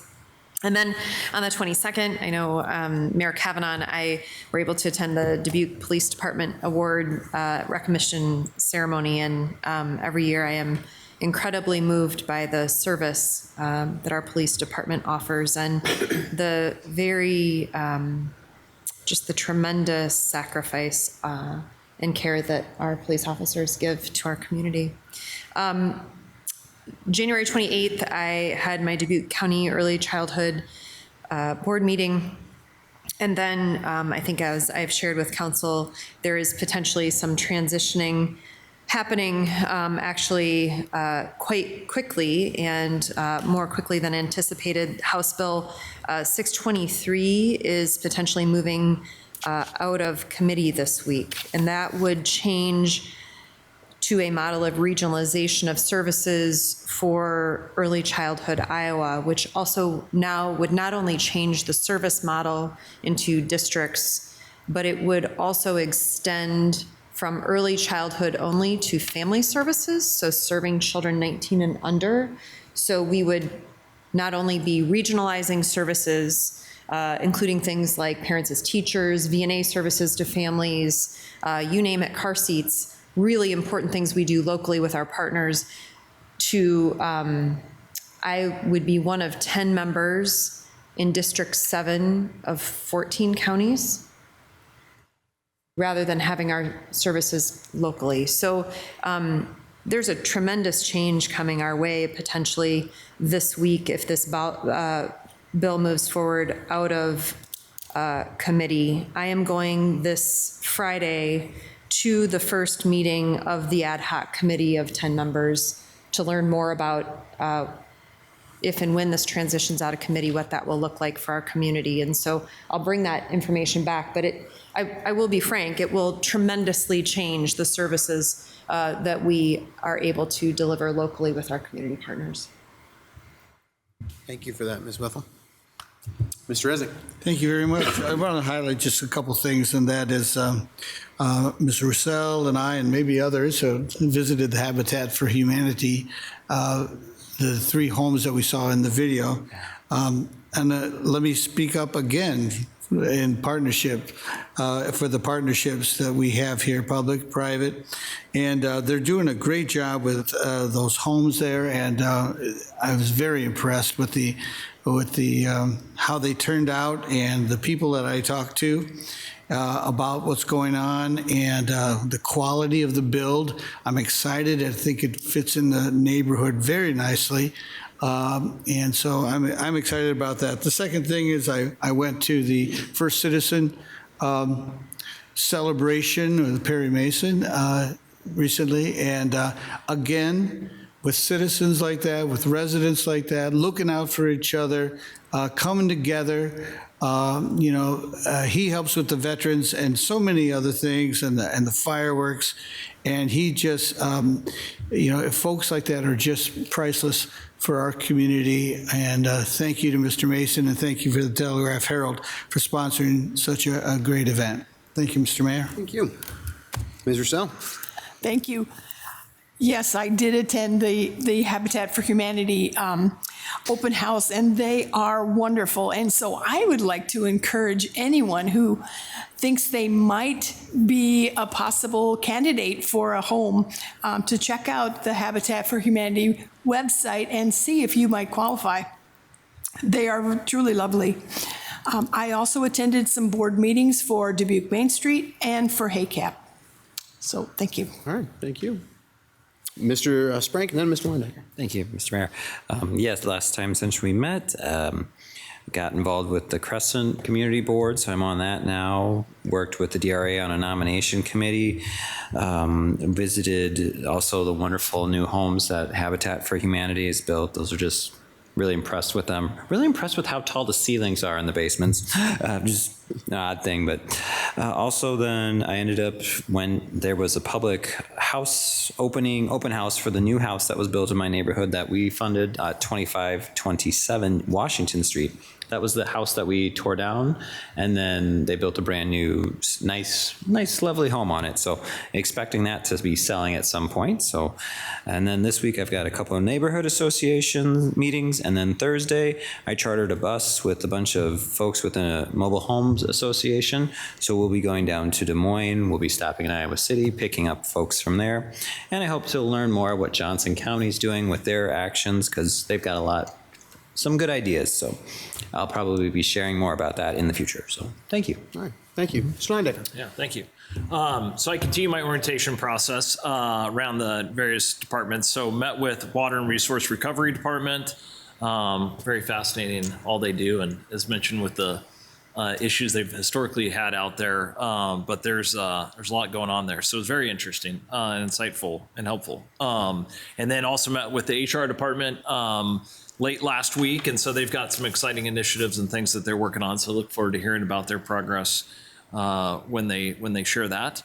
And then I had my kickoff or my orientation introduction meeting for Sister City Committee with Adrian, and so look forward to kind of being engaged in that front and seeing what we can get done on the sister cities. And I think there's some exciting ideas and around the table. So, all right, thank you. All right. Nope. I guess I continue my orientation as well, meeting with many departments. I went to the annual DRA meeting in the new hotel. It was just pretty cool to see that. It's the first time I really saw that. Had my first travel Dubuque meeting. Yeah, that's about it. All right. Well, I'll start with the police awards. It was just wonderful to be able to see that and recognize all the officers who do some incredible work on behalf of our community and for our community. So really appreciated the opportunity to be invited to that and be a part of that. One other thing I'll talk about last week. Today I was invited to speak on a radio program on Iowa Public Radio called River to River. It's in the middle of the day. I might have heard of that here and there, but they specifically asked me to talk about the property tax reform proposals. And it sounds like they located me because of some things that were in the Telegraph Herald. So the Telegraph Herald is being read statewide. We can be proud of that here in our community. But you know, it's an interesting discussion, this property tax discussion. And you know, of course, there's the point and counterpoint of what this is going to look like. I think for us, you know, and what I tried to stress, just so you know what I was trying to say here, is I want to be able to stress the need for partnership from our state government and how important that is for us and the residents that we all serve together, because our state legislature serves the same residents. And then also just stress the balance between keeping the tax pressure low, particularly for people and for residential property taxes, but also providing the services that we need to provide. I mean, that's what it comes down to. You know, the discussion sometimes veers off into this is local government's fault or local governments are spending out of control. What I argued is that that's not necessarily the case. It's I think that this is a matter of balance that we need to strike, and was happy to be able to talk about that, both as the mayor here in Dubuque, but then as the immediate past president from the Iowa League of Cities. So just a discussion that's ongoing. And then last week, I spent the week in Washington, D.C. with the U.S. Conference of Mayors. So this is an organization that I've been a part of ever since I became mayor. It was something that Mayor Buell was a part of for all of his years as mayor. It is a great group to be connected to as the city of Dubuque. There are mayors from all over the country, mayors that both identify with a party and mayors that don't. So you get this real bipartisan discussion that goes on there in a way that I think is unique. And then you also get a unique group of people that come and speak to us, so we hear from a lot. Whenever I'm in Washington, I make a concerted effort to visit with our congressional delegation or their staff, whoever might be there at the time, and I was able to visit each of the offices to speak to the staff of each of our congressional members and talk to them about things. I mentioned air service earlier, talked to them about major projects that are going on here, gave them some updates, let them got some guidance on some grants that might be coming up or community project funding that might be there. So these are all things that we'll talk about together and publicly, but did some of that important work while I was there. And then also just was a part of the discussions. I just want to give you a sense of the, I'll close with this. I just want to give you a sense of the sort of the tone in the room right now. And it was a challenging week. There were mayors from Minnesota there, and they had a lot to say about what's going on. But there are two big things that I think are the big themes, and I just want to say this is a statement of fact, so please take it that way. The one big theme was we do need our federal government to be our partner. We can't do this alone. We can't go it alone. So we're looking towards our federal government to work with us and be able to be a partner at the table and working with the residents who live here.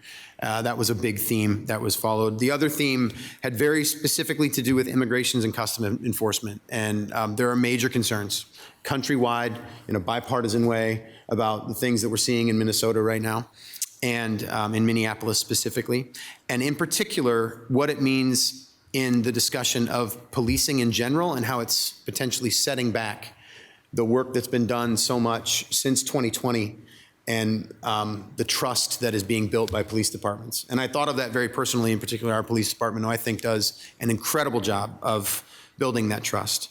And hoping that we can continue to build that here, knowing that we are a community that does work together on things. So, but there is just grave concern across the board. So I just want to make sure that we recognize that and something that I just wanted to make sure that I brought up. So with that said, we have a closed session this evening, so I'll entertain a motion here for that, please. Mr. Mayor. Ms. Wethel. I move to go into closed session in accordance with Chapter 21.51 Code of Iowa to discuss the purchase or sale of particular real estate where premature disclosure could be reasonably expected to increase the price that the governmental body would have to pay for that property. Second, Leindecker. I've got a motion by Wethel, a second from Leindecker. For the record, the attorney the city council will consult with on the issues to be discussed in closed session is City Attorney Crenna Brumwell. Adrian, would you call the roll, please? Resnick. Aye. Sprank. Roussel. Aye. Staver. Wethel. Aye. Kavanaugh. Aye. Leindecker. Aye. Passes 7-0. We are in closed session.